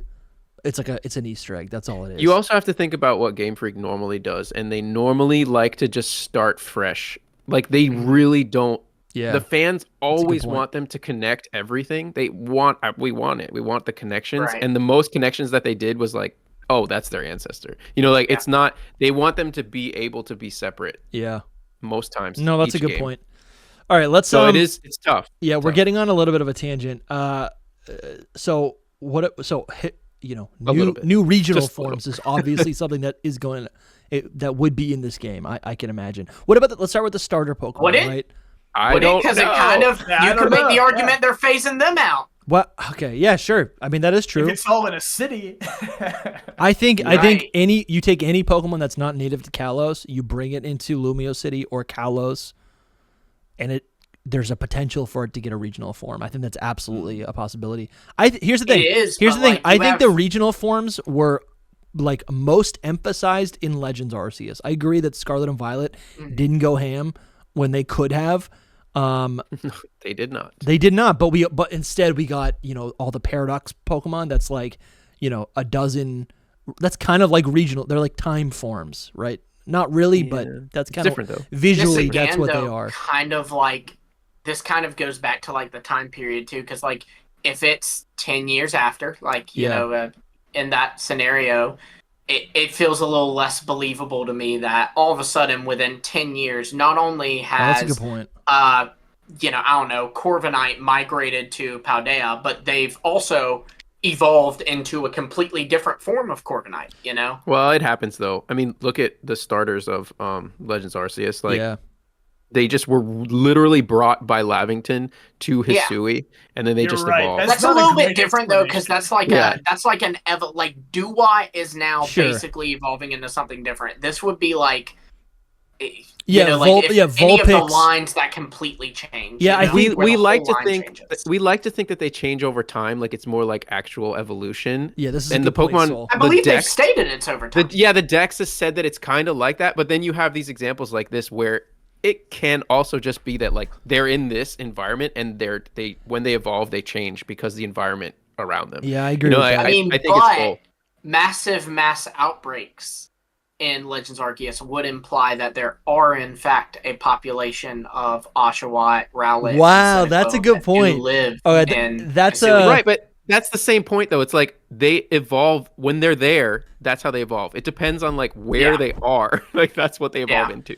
You know, I don't know. I think any form where change. and when, because if you evolve Quilava in Brilliant Diamond and Shining Pearl, it's gonna look like a Jotonian Typhlosion. Yeah, that's that is interesting to think about. But I do think we're gonna get some. That's like a plot hole. If you evolve any Pokemon that you caught in like Paldea in the Indigo Disc place, then it evolves into its regional form. Yeah, except Raichu for some reason. There's a weird. Did you guys know that? Like, if you evolve Raichu in the coastal thing, it becomes Cantonian Raichu. Yeah. So that bothered me so much, I legit made a video on it. Why does that happen? I like that. Shameless plug. I think I came up with a good explanation for what that's for. There's no pancakes. Yeah, maybe. I just feel like, especially after like Scarlet and Violet introduced like the regional fakes, but like they're like Toedscruel and whatnot. I don't know. Like, I don't think there's like any like super concrete logical explanation behind like what makes a regional form tick. Yeah, yeah, it's Pokemon lore. It's so and also strange. they explain it away with different universes too, which is a typical thing to do. So like true. you know, like if you're talking about Diamond and Pearl and Quilava not evolving into Typhlosion or Hisui and Typhlosion, it's a different time or a different universe, you know? Yeah, well, I think that's the thing, is it's like a different time. Like, Hisui is no longer that rugged environment with the spiritual energy that allows Quilava to evolve like that. Mm-hmm. It is pre-established lore, though, that the ultimate weapon does turn regular evolution stones into mega stones. Ooh. So if this is post-second ultimate weapon, then that would suddenly explain why there are new mega stones that lead to new mega evolutions. So I go more the route of like, I think we'll have more new mega evolutions than new regional forms. That's a fair point. So what for me what though, Pokemon would do you that think could get take the those? place? Would that take the place of regional forms, or would that take the place? To me, I feel like that would take the place of cross-gen evolution. So it wouldn't take the place of Hisui and Lilligant, but it'd take the place of Ursaluna and Weird Ear. That's a good question. I feel like it would mostly take the place of regional forms in general. Like, I feel like there's still a possibility we could get regional forms, but I think they'd be in a reduced capacity compared to Legends Arceus. I feel like it'd be like Scarlet and Violet, where there's only a few of them. Yeah. And most of the new stuff we get is Mega Evolutions. Are you upset though if we only get Megas? Because I feel like most people in the community are just like, just Megas will be lame. But yeah, because they're temporary. It depends on what comes after this. Because if they go right back to just axing Megas for 10 more years after this, it's feel underwhelming. Yeah. Yeah, that's a good point. I don't know if they return regional forms. I don't know. What if it was just like I was thinking about like city forms, like they're just regional forms, like but urban forms. City. Yeah, urban. There you go. So like any city you're in, they change. It is a good opportunity to make like a regional variant that has never been done before, because you won't get like city variants in any other region after this, probably. Yep. Yeah, and a lot. Maybe this is the evolution to eradicate. Yeah. They like to do new things. That's all I'm saying. Normal poison. Unova is pretty urban. Like, what if this was the Gen 5 game people were thinking it was? Like, this is the Gen 5 remake. Maybe. I think there's a lot of opportunity for like Generation 9 Pokemon to get new forms in Kalos, right? Specifically because they're so geographically located. It's kind of like Kanto Pokemon going to Johto and then getting access to new evolutions, right? And there's a ton of, I like to think it's all by design and they like plan this stuff out, but there's a ton of Pokemon in Paldea that definitely should get more evolutions. I think there's a lot of potential with a lot of them. But they look like Scovillin. That's the first thing I thought of. Yeah, absolutely. Well, and I feel like design. I think Scovillin's a great example of this. For me, it doesn't even look like it needs an evolution. It looks like it does need a mega. You know what I mean? And like where the design isn't like it's not that the design looks like to me. I know what you're saying. I think would be low kicks. Like for me, low kicks. It doesn't look like it's a middle stage, but it does look like they could Super Saiyan it. You know, definitely. No, I definitely see that. I do think it is by design, though, Dusty. It's just they plan it for like generations ahead. Like in Gen 11, these Pokemon could get evolutions. You know what I mean? That's the clip. That's what they plan. That's the kind of vibe, Yeah. Or even just in Gen 10. I mean, daggum, we just got a Duraludon and an Applin evolution. Yeah. Mm-hmm.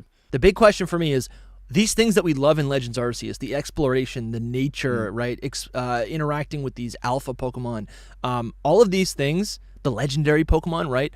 How is that going to translate into a game, in an urban setting, right? Something that's like, you know what I'm saying?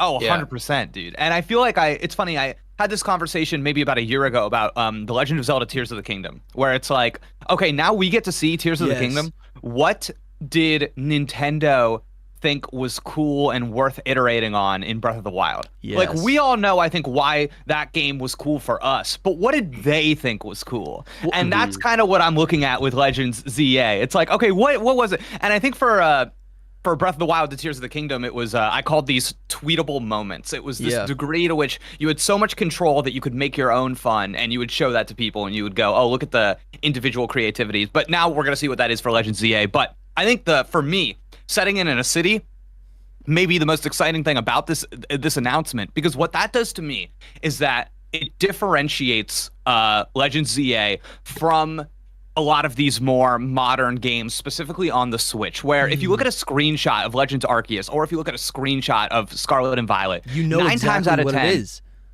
And 9 times out of 10, you're in a big open place that, to be completely honest with you all, is hard to identify outside of like what kind of biome you're in. Are you in a forest? Are you by the beach? Are you in an icy place? Like those things kind of all there's a degree to which it's open. You go find your own fun, you explore. It's like that's the philosophy of the game, but they're not as authored. They're not as specific in that. Whereas if you take a screenshot of a Game Boy game, a Game Boy Advance game, a DS game, you know what you're getting.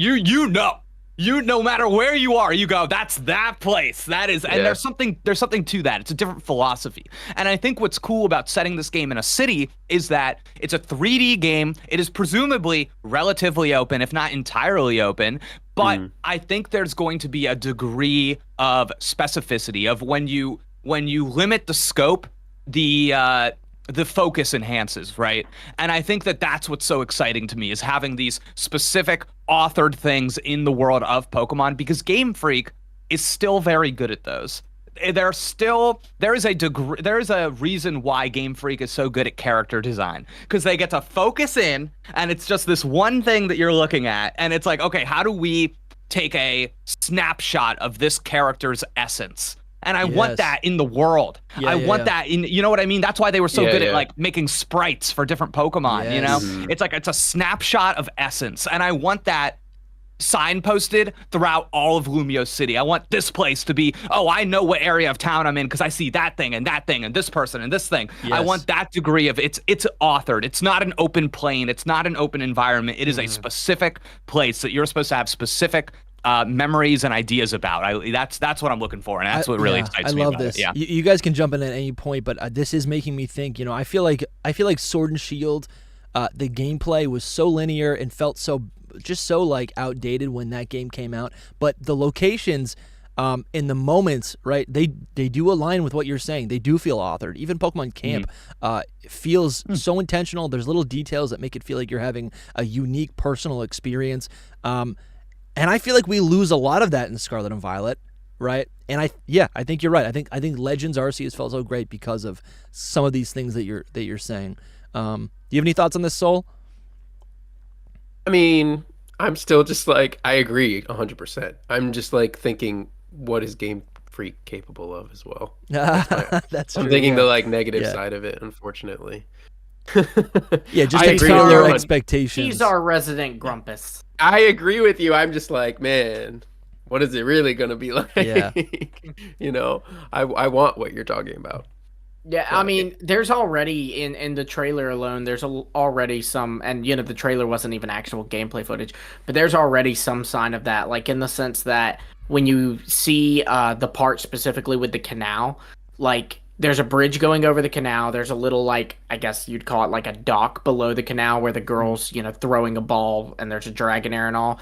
Like, that's already, they're adding layers to the city, which is so much more than was in the original Lumio City. And I think that's kind of something that Pokemon fans go, is they say, a Pokemon game set in Lumio City, well, I've been to Lumio City. Yeah. A Pokemon game would not work in Lumio City. And they're right that a Pokemon game would not work in set solely in X and Y's Lumio City. Yeah. I just think people don't grasp that this is not going to be X and Y's Lumio City. I mean, they do say it's going to be ambitious, you know, they're like, you know, ambitious, I forget and what the other word they used to describe it was, but I expect that.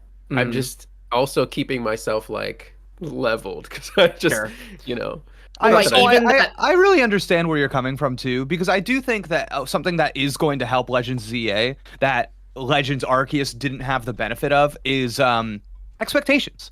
And I think that like there is a degree to which I think most Pokemon fans now understand that the Legends game is not the one that is you're supposed to get like tons and tons of content for, and it has a great life years after it comes out, right? Like the Legend it's a game that for a Pokemon game is more focused on getting from A to B. It is more focused on that critical path. And I'll be honest, that is kind of more the kind of game that I do want. I kind of want a little, I'm just hoping that like that scope leads to it's kind of trite, but like a quality over quantity situation. I'm hoping that, you know, not having to develop huge open sprawling environments where Pokemon are wandering around for the first time gives them the opportunity to go in and treat things with specificity and care, because none of the stuff that I'm talking about is in terms of technical development difficult, right?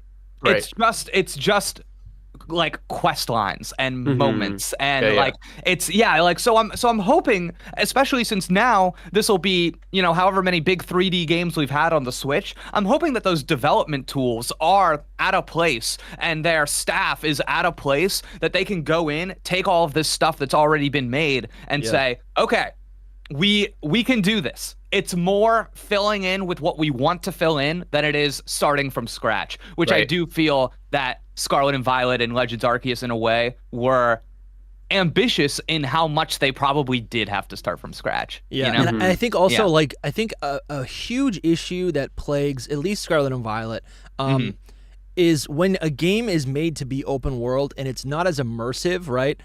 If it's not actually too, I think if it's not to scale, what happens is as soon as what I've noticed in Scarlet and Violet is if you go up on a hill, right, and you're standing on the outskirts of a town, you can see the town, and it looks like it's just like it was just plopped there, right? None of it, all of the immersion is lost once you look at the town from a further perspective. Where again, one of the great things about looking back to Sword and Shield and exploring the Galar region is because you are fixed to certain locations, the distance. Everything you can see in the distance is like beautiful, right? It's like a storybook setting. It's like you know, you can make it look however you want without that major issue. The towns were like seamless in those older games. Like I think about and my wife and I are playing X and Y right now, you know, for obvious reasons. So like thinking back to that, like before you make it to Geosenge Town, you have this route where you're starting to see more and more stones appear. Talking about with Sword and Shield, you before getting to Stow-on-Side, the little kind of desert city, you go through this desert. Like it feels very like the world is gradually changing into that next city, right?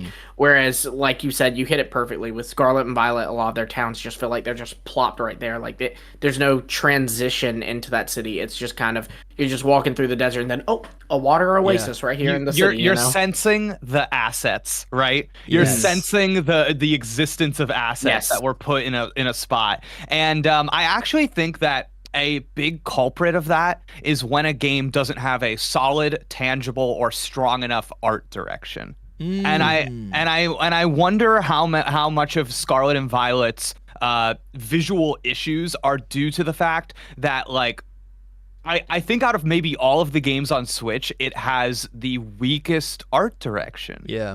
I get that. Did Turner do the art direction for that game, or had he already left? He had already left for Plucky Squire. Okay, I mean, maybe that's why they had to hire a guy, and it's figure it out. That does make me wonder about Legends ZA though. Like, you see this trailer. Obviously, it's a long ways out, but I wonder if I feel like they show this trailer because they don't have a set art direction already. I don't know. It's too close in development. The game had to be in development for years at this point, right? I mean, yeah, it definitely has been in development for a while. Like I was speculating that it might even have been in development before they even finished Legends Arceus. Like they were. I think that wouldn't be that unusual. I don't think. Yeah. So I mean, I don't know. This feels like maybe we'll go in this direction, or maybe we'll go in that direction, but I don't know. Yeah, I hear you. I do think part of it is I don't know. I think that how they show their games is very specific to them for a reason. I don't think it's because they're underprepared just due to how much planning this company must go through. But I do think when you so like this is kind of a stupid thing to pull, but remember when they showed Brilliant Diamond Shining Pearl for the first time, and then the second time you saw it, it looked a lot better? I barely remember that. Yeah, they could be trying to avoid that issue. So I kind of think that polish is, as you know, as people know, it's like the last stage of development, and I do wonder if they are just at a point where they've decided especially with after how Scarlet and Violet were received, if they're like, okay, let's when we show the actual game for the first time, let's make sure it looks at least close to how it's going to look when we release the actual game, just for the sake of the public response. But I do think something else important to keep in mind is that all of like Let's Go, Legends, Scarlet and Violet, BDSP, all of these games, they're distinct. And like, not only are they distinct on store shelves, again, bringing up like a screenshot, they're distinct in a screenshot. And I think because of that, I would be surprised if these games looked like they were assets lifted from Scarlet and Violet or Legends Arceus. I'm expecting at least some kind of like palette, I think the setting. I think the setting is going to make a big difference. The characters, obviously, the technology will be advanced a couple of years into the future, but that is something we see with most Pokemon releases. Every new game, DLC, remake, they typically contrast in between or between each one, right? Like first we're like in an old. I mean, I think the setting alone between Legends Arceus and this are going to be so different, just visually, even if the assets are similar. I think this, right, if you think about the style of clothing that the character would wear in Pokemon Legends Arceus, they look like traditional Japanese or whatever you would imagine Japanese clothing to look like. Set in a Paris region, I think people are, I think it's going to be much more European, obviously, right? I want to wear a wig, one of those fancy wigs with the curls. Yeah. I think even more than all of that, though, I'm saying, like, even very, very basic, I'm expecting, like, bolder colors. Yeah. Like, I'm expecting, like, it to be a more saturated look to kind of make it more distinct. And I actually think, I really like in this trailer how they do this, like, dumb little thing with, like, the outlines of the Pokemon. Yeah. Because to me, I'm like, oh, it's kind of evoking like neon signage in a way, or like hologram. There's a brightness to it that I'm like, oh man, when we actually see this game, if we're walking through Lumiose City and there are like light sources that look like cool and bright and like they're actually producing light, I'm like, hey, that's cool. You guys don't typically do that in these 3D games. Yeah. So, you know, sure. I agree 100% because of like the whole beauty and, you know, Parisian vibe to the city and to Kalos, you know, as for inspiration. So it's definitely going to have like more brightness to it. Yeah. Like Lumiose. That's like Legends kind of looked like a watercolor painting. Like that was the style they were going for. True. That's not hate on it. I actually love that. But obviously they changed that up for this. And that's like my big want from it too, is that Lumiose is based off of Paris. Paris is the city of love. So I'm not expecting a love story, but I want, the city to feel very romanticized. I want it to feel very beautiful and artsy. And I also on that note, Kalos is the Greek word for beauty, if I'm not mistaken. Yeah. So that's the primary. There's so much focus. It's not that. No, it's like an ancient Greek word that's similar to beauty. It's like Greek. The word for beauty in Greek is very different from Kalos. I can tell you that for sure. Yeah. Okay. Well, either way, like it is a word that means beauty or is similar to beauty. It evokes that feeling, and that was kind of a big focus in the Kalos region. So I hope they still capture that in here.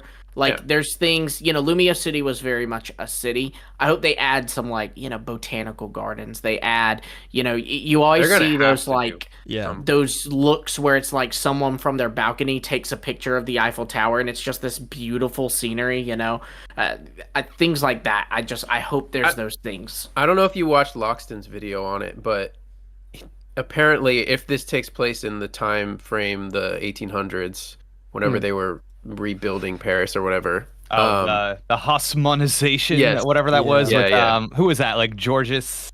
Where is it? Right here. I don't know the names, but he was saying that after that happened, it was known as the most beautiful city in the world. Yeah. I mean, there was what was the guy? He was like the prefect of Cyan. And he got to redesign Paris. And it was, at the time, it was ambitious not only in its style, but in its the improvements to public health and transportation. Yes. And there were these spacious parks and all of this very what we would say now is modern infrastructure. Right, that was this very cool thing that contributed in a meaningful way to public health and hygiene, which is cool. But Yeah, guys. I did. In case you can't tell, I did a little French study back in college. I love it. I love history so much. I love history so much. Well, I think a figure like that is likely to show. Maybe we pivot a little bit. I still have a bunch of questions of how Lumiose City is actually going to operate. And how we're gonna operate through it, there's I wanted to a ton go of back questions. To that too. Yeah, let's jump. Can I give you a fun historical fact about this? Yeah. So I think this is kind of interesting because this guy that designs Paris, essentially, this is Napoleon III appoints him, and part of his aesthetic design is made for social control. So not only does he creates these beautiful open spaces, but they were actually designed to be very easy to monitor and regulate. So these wide boulevards and these open squares, they made it really difficult for protesters to organize and impossible for people to make barricades during these periods of great social unrest and stuff. Yeah. So it was like a political thing that they got away with it almost in historically because of how effective and beautiful. I don't know. I just thought that was a cool I think that is political really cool. maneuvering. I think the duality of the direction of reconstructing Paris in this way, right? In the controversy of this individual figure, I could totally see a figure like this showing up as the antagonist, or maybe he starts out as the good guy, right? And what I'm thinking is he might be a ancestor to what the heck is his name? We were just talking about it. Lysander? Lysander, yes. Dude, Lysander is a descendant of royalty. He's the descendant of AZ's brother. Mm-hmm. So Dusty and I were talking off stream. We're wondering if we should become Lysander truthers. We've been he had a lot of good ideas. I don't know. Oh my god. He literally is based on Adolf Hitler. It's I didn't, but he's not that. He's just based off of that, but he's not that. And our world is different from the world of Pokemon. Yes, okay? Maybe in the world of Pokemon. Genocide still though. I just think we should get Lysander was right T-shirts and just see how that goes. You know? Yeah, Jake's trying to he's trying to take over the show. He's like, don't get canceled, and then I'll rise up. Do we all get like the Apple goggles for that? Yeah. We do one. What we need to do is we need to do one for each of the team leaders. That's true. Because I would love an Archie was right. Archie was right. Yeah. Well, I'm going with Guzma then. I'll be the. Guzma. Right? So I'm with you. Guzma was a homie, dude. Yeah. Just hang out in his. But Lusamine was right to abuse her kids. What? No. Yeah, it's funny how that's the one that we're like, no, that's wrong. Yeah. That's wrong. Mass genocide's fine, but child abuse is never okay. Yeah, well, it depends, if you were playing X, it's like immortality, so he's not all too. Is that what he? Wait, what do you mean? Does the plot of Kalos apparently change? this? I mean, Lumi can tell it better because I don't remember well. I'm trying to play through X and Y myself. I just started a new file of X. We're all playing it, dude. We're all playing. Yeah, we're all playing a different variation of an X. I gotta ask you guys later about how you're playing it. But anyway, like, there's a way, or like two paths. X and Y. There's like the death and the life one. So sure. I don't know, Lumi, you can probably explain it better. But in the life one, it's like immortality versus killing everything. Oh, interesting. Well, no. He still wants to kill everything, just to grant immortality to himself. To himself. That's what it is. Okay. Well, and all that are beautiful. You know. Yeah. That is beautiful. Wow. I mean, if you're on his side. Yeah. Well, no. It's funny. It's funny you say that. Like while I was playing through, there actually is a guy in a gate who I talked to him and he said, "I hear your future's secure if you join Team Flare," and I'm like, "Yeah, because they're gonna nuke everyone else." That's a little bit of foreshadowing. Yeah, there it is. There it is. Love that. I should have brought my DS down here. So do you have a capture card like attached to the back of that thing or what? I've got another one that has it that I use when I stream. I don't have one, so. So the biggest thing that I'm wondering is like, how are they gonna fit all of these Pokemon within this region, right? Assuming that, so I think Legends RC has had around 250 Pokemon. I'm assuming we're gonna have at least that will contain the Kalos starters. I'm sorry, the Kalos Pokemon that will contain whatever Mega Pokemon evolve. That will contain probably a bunch of other Kalos Mega Pokemon. I don't think it will contain all Mega Evolutions. That is a question that's come up in the past few days. No, because if the game has all the Kalos mons, like all the Gen 6 mons, not the whole Kalos Dex, because I think we can all agree it's not going to have the whole Kalos Dex. That's 454 Pokemon, which is more than Scarlet and Violet's base game. Also, the Kalos Dex was split up into 3 regions, right? Oh yeah, so confusing, dude. Technically speaking, then we would only get Central Kalos and Mountain Kalos. Exactly. Whatever the one is central at Lumiose. Yeah, but Lumiose is. Well, it's in Central Kalos, but then you have to go back to it to take on the gym when you're in Mountain Kalos. So in a way, it's both. So but both I think if it's all the Gen 6 mons plus the other mons we saw in the trailer that aren't Gen 6, so things like Ariados, plus all the Mega Evolutions, that already is 192 Pokemon. And I don't know. I don't think that's 2 different sets of starters in the game, not including the Kalos ones. If you do Mega Evolutions, because you have the Kanto and Hoenn. There's also the fact that Rayquaza would be there. Latios, potentially even Kyogre and Groudon, because while primal versions aren't Mega Evolution, it's very similar. I just don't think they're gonna do all of that. I think there will be some Mega Evolutions sitting out. I would push back on that a little bit because I think the big missing thing here, and we touched upon, my brain's spinning. We talked about the Legend of Zelda earlier, right? I think I'm pretty sure the developers came out and said that Legends Arceus was inspired by Breath of the Wild, right? And now that Tears of the Kingdom was obviously a build on that, and this is a continuation of the Legends games, I'm curious to see if, I think it'd be really fun, and there's potential for them to come out and say the whole game's going to be in Lumiose City, and then what they don't tell us is that there's a lower level of Lumiose City, or maybe there's a parallel version of Lumiose City, because in the trailer there's all this imagery of old blueprints, new blueprints. I don't know. There's been a bunch of theory. I don't know. I think there's some potential there. But then the biggest thing, the thing that's not even just a theory, but the thing that's I feel like will likely happen is that they're gonna just like how we had the distortion zones or the distortion areas, the distortion rifts in Legends Arceus. We're probably gonna have some sort of. There's gonna be a similar thing that involves Hoopa and potentially Hoopa Unbound, allowing us, just like in Omega Ruby Alpha Sapphire, to access all of these new legendary Pokemon, right? I would think if Megas are coming back, we're going to get all of the Megas that are already existed, which would build on post-game story and allow us access to all of these, all of these other Megas, right, that are only in the Hoenn region. I guess my thought is, and I think this especially is true if they're going to add new Mega Evolutions, my thought process would be you don't bring them all back. You just bring. There would be a bunch. I'm not saying that, I think there'd only be like 4 back and some new ones. I think that a lot of them would be there. I just think the ones that would be sitting out would be like Rayquaza, Latios, Latias, the Hoenn starters, maybe even Mewtwo. I don't think they can leave Mewtwo out.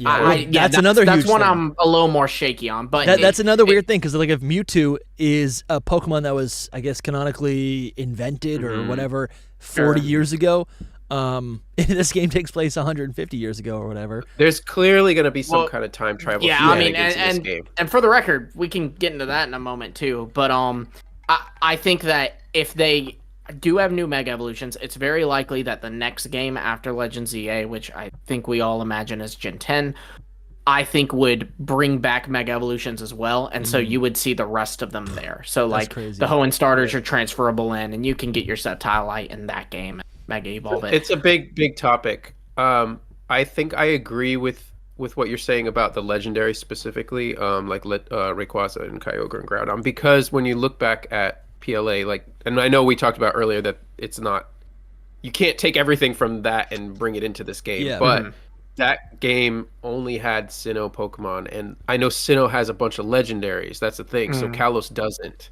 So the thing is that I still don't think that they would bring in other legendaries. I think it's still going to be Kalos. I mean, it still has the birds, because the birds, while not Kalos legendaries, they were in the Kalos deck, but so they still could do something with the bird. Well, here's the thing. I feel like Omega Ruby and Alpha Sapphire is, in a lot of ways, maybe not for the story narrative, but for the I don't know, for the spirit, for the themes or whatever. I feel like Omega Ruby Alpha Sapphire is a direct sequel to X and Y, right? There's so many. You're not wrong. Yeah. So I think what would probably happen is a lot of the story elements that are present in there, right? I think Zinnia's ancestor is going to take a part in this game in some way. That'd be fun. Right? Why would they not want to bring back or explain the primals? Who know? What if we get primal? Right? It's take place in the past. We get primal Zygarde or whatever, right? I will say that cool. They would make the most sense to be coming back out of all the other legendaries. That would make sense. But I would think, that's what I mean, thinking. As sad as it is, Arceus didn't get anything new in Legends Arceus. Zygarde already has. That's true. 4 forms or 3 forms? 3 forms. Yeah. But then really multiple designs if you factor in the cores and the cells. But that's true. So I would say it's more likely that like Legends Arceus gave origin forms to Dialga and Palkia. Yeah. Probably the things that would get the origin forms are Xerneas and Yveltal, but or the primal forms. But there's also the question of, is this set in the past? I think there's good arguments about both. I do really like the whole, idea of it being set on that, big remodeling of France or renovation of France or whatever you want to call it. I think that's the most likely. I think so as well, but people have pointed out the people in the blueprint and the trailer are wearing modern clothing. They have baseball caps and stuff. Didn't they have baseball caps back then? What was baseball? My big thing is, why would Lumiose become this big thing? And it looks like there might even be biomes for Pokemon, like artificial biomes. And if that's the case, why did they take steps back over time? Because, if this is set 150 years before X and Y, well, then why did the city become worse and become less innovative in between then and X and Y? I don't think it's less innovative. I think, again, this goes back to the conversation. How do you make an entire game based on a city, well, you flesh it out, right? In X and Y, we didn't see Lumio City fleshed out to scale like what we're going to see in this game. And so I think, yeah, I just think it's like. Can I jump in with something?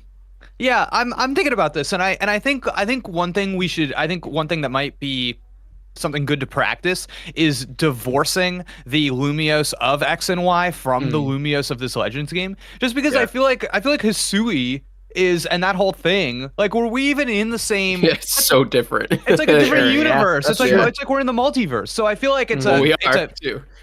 Yeah, so I feel like it's a take, and I think like the conversation about like the past, the future, whatever. I almost wonder like how much that matters outside of our concept of it, and I think what is actually being communicated here is that we've got like Legends ZA, right? And we've got all these things in the trailer that are, it's not necessarily about the past or the future, but it's about progression. Yes. It's about a spectrum of time. It's about the beginning and an end. And when I hear that, and I hear about like, Dusty, I liked what you were saying with this idea of the legends, like all these legends like coming in, what is that? And I think what we're talking about with like Legends Arceus, you had those distortion things, right? I think a way that we are trying to invoke that or make that make sense in this game is this idea of like an incursion of something coming to this city that isn't supposed to be there for whatever reason. And I like this idea a lot because what I think that this fits really well with are some toys that we've already made that we haven't super utilized yet. And that's the Paradox Pokemon. I think that we've got Z. Okay, go on. So think about Z. Think about A. I think we all agree A is at the beginning, Z is at the end. And I think of a Pokemon like Donphan, and I'm like, oh, Donphan, I've got an A version of you and a Z version of you. That I feel like now I can have an incursion where this weirdo Donphan shows up in the town, and maybe I've got a little mission all of a sudden where it's like, oh, the Donphan is, we gotta stop him, dude. True, you know.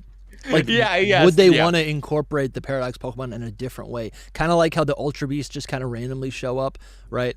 And they explain that in the plot, and that is, Ultra Beasts are central to Alola, but, I don't know. Actually, would the Paradox Pokemon even exist back then? I guess the time machine wouldn't exist. Like the timeline of Paldea. Divorce it from your understanding of what is set up in Scarlet and Violet. They're just going to introduce them. And it's like this. It's like Snackworth with like just being like, yep, I've got snacks that attract legendaries.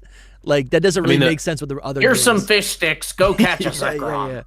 Because I think you could even, if we're trying to play this game, which is admittedly not the best game that I play. Sure. I think you could post hoc justify Paradox Pokemon in Scarlet and Violet as coming from a different like timeline, different universe, and the universe is this one. Yeah, they just use Hoopa's rings.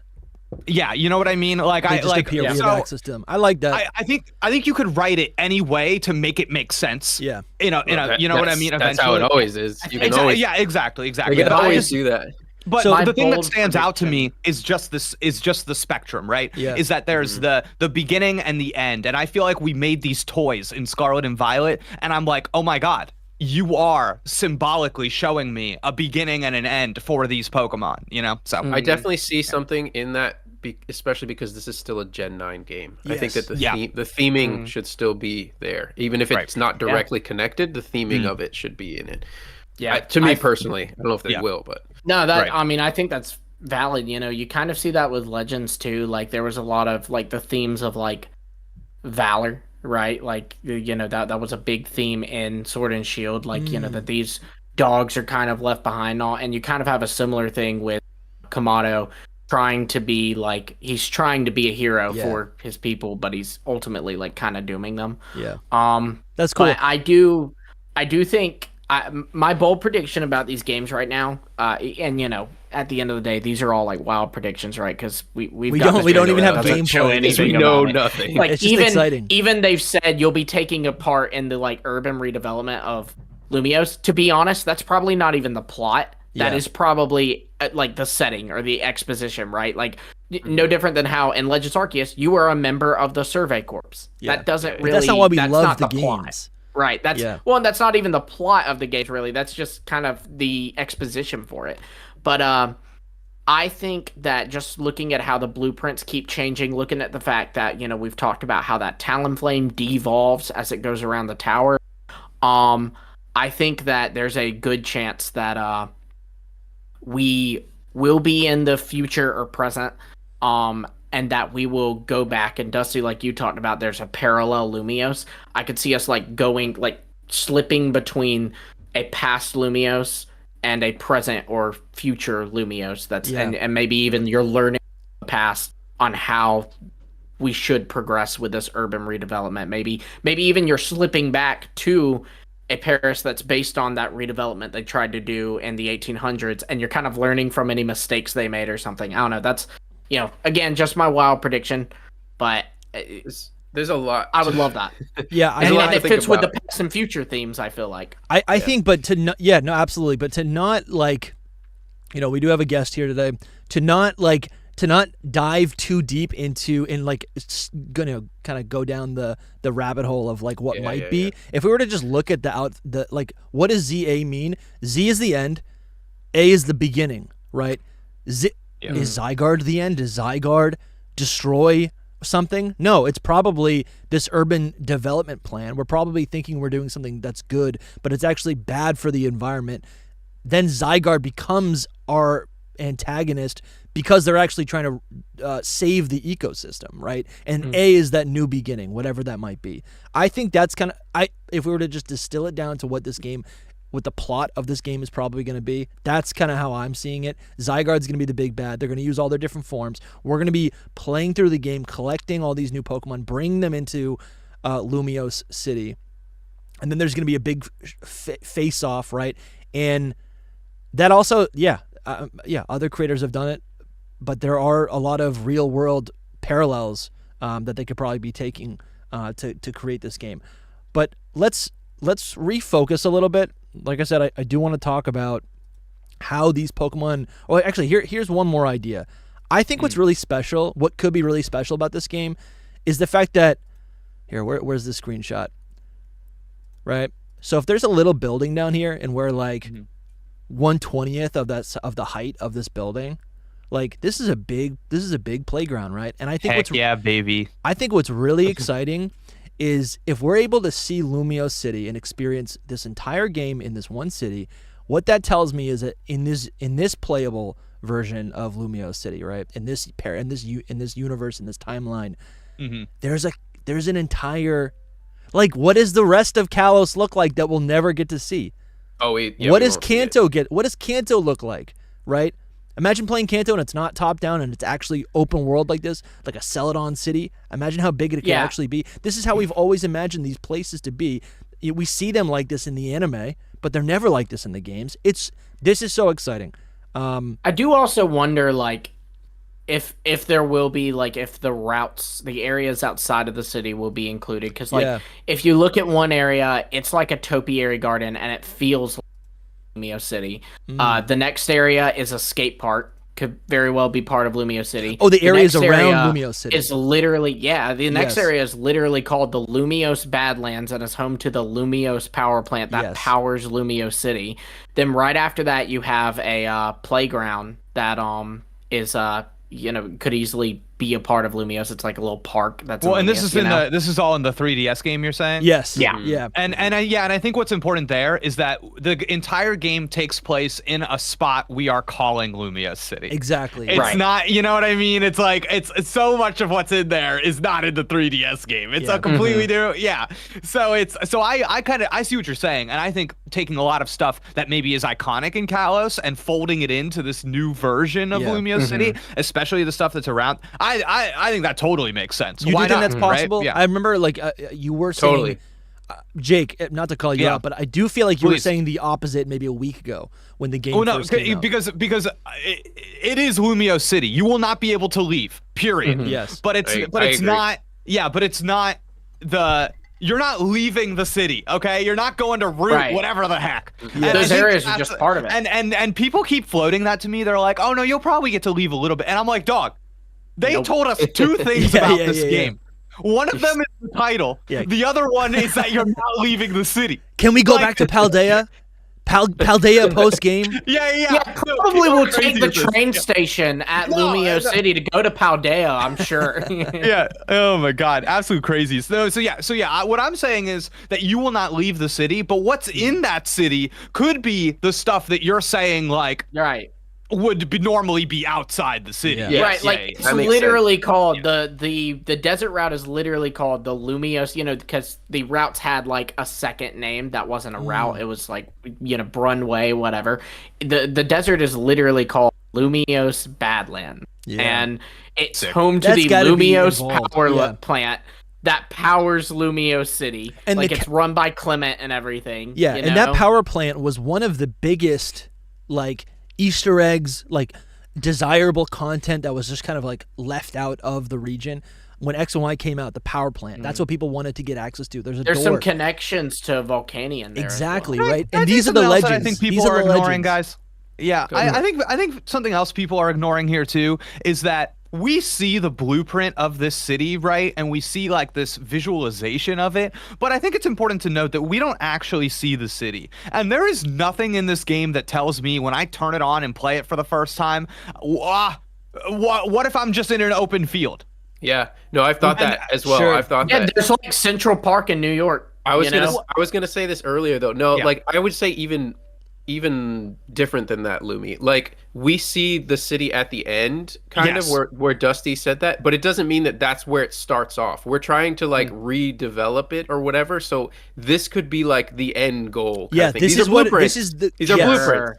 Yeah. So like, And then when it goes when back, we first it's get there, showing- it's probably like all down and not really built up, and there's probably more fields and everything is There could very be a whole possible. area Like, that's right here that's looks Lumi, what wide you open. just said. There could be a whole area that they're like, Yeah. that's the Badland, dude. Yeah. That's and then There's you one do here. something in the game and clear it out and develop Right. it into something. Yeah. Yeah, that's awesome. That's what I've been thinking that because Yeah. it goes back to the whole topic of this episode, which is how does this all work? Like when we're in like a street, like obviously the street is to scale, so it's big enough, but where are you seeing like enough Pokemon that you can just like toss balls at them constantly? You know, because Yeah. in Legends Arceus, you're like you see so many, you're just and know, that's the you're best throwing- part, to explore it, to like see things, to see a Psyduck and a little Well, there's- muddy puddle, you know? Yeah. And there's, I mean, you've got you can go into the sewers. We did go into the sewers of Castelia. We could go into Paris True. sewers. We've got the Paris catacombs. So like that's 3 layers. You know what I mean? And don't forget, the X and Y introduced a little thing called Sky Battles. Oh, dude. Yes. Oh my Yeah, god. very Yeah, true. yeah. So That's the Tears of the Kingdom Sky Islands. exactly, dog. I'm saying. Did you see our last episode at all, Jake? Did you I watch it? watched a little bit of it. I don't think I finished it. Yeah. Yeah, we got there. We were just like, Okay. okay, there's sky battles, and there's also like the catacombs underneath, and it's like Sure, and the catacombs. This is Tears of the Kingdom too, Yeah. because the first one was based off Breath of the Wild, so this is Tears of the Kingdom. Like, So I we're wonder going if to they the bring sky. back. I wonder if they bring back inverse battles too. Remember that? Yeah, that Yeah, was the I one. think there's a chance. There was Just one. as like an You Easter could egg? do it. You did it once in X and Y, if I'm not It mistaken. was a house. Yep. Yeah. There, I yeah, think you can went do in it daily, but Okay. it was. I Yeah. think I'm not even 100% sure on that. But yeah, it was so weird. They implemented it. You couldn't do it with your friends. It was there's this one guy in a house on a random route. Walk in there. The types are switched when you battle them. That's it. Dude, what a rough draft of a video game, dude. And what's cool is like that is actually even interesting. I remember when the Ultra Beasts were announced for Sun and Moon, I was like, this is cool. If we're fighting aliens, they probably there might be a twist on the physics that they exist within or whatever, right? Like maybe when you battle the Ultra Beast, everything is reversed. I literally remember thinking that because of that one thing. But no, it went unused for 10 years. They did expand upon it in Oris. If I'm not mistaken, you could do inverse battles in the Battle Institute in Mauville City. And then oddly enough, they, every month they'll do like a global challenge or whatever. They'll do like this online tournament. In like the last 4 months of Gen 6, they did like, this month's is a inverse battle tournament. That was it. Yeah, that's crazy. Something else I think that we might see in this game that I don't see a lot of people talking about is trainer battles. You can see, Dusty, I think as a transition point, I will say that as in preparation for this episode, I wrote down a bunch of different ideas of things you could do in this city. Yeah, let's hear it. Yeah. Okay, cool. So I was thinking a lot about like open world games. and the kinds of like side missions and things that you do in open world games that Pokemon could pull from.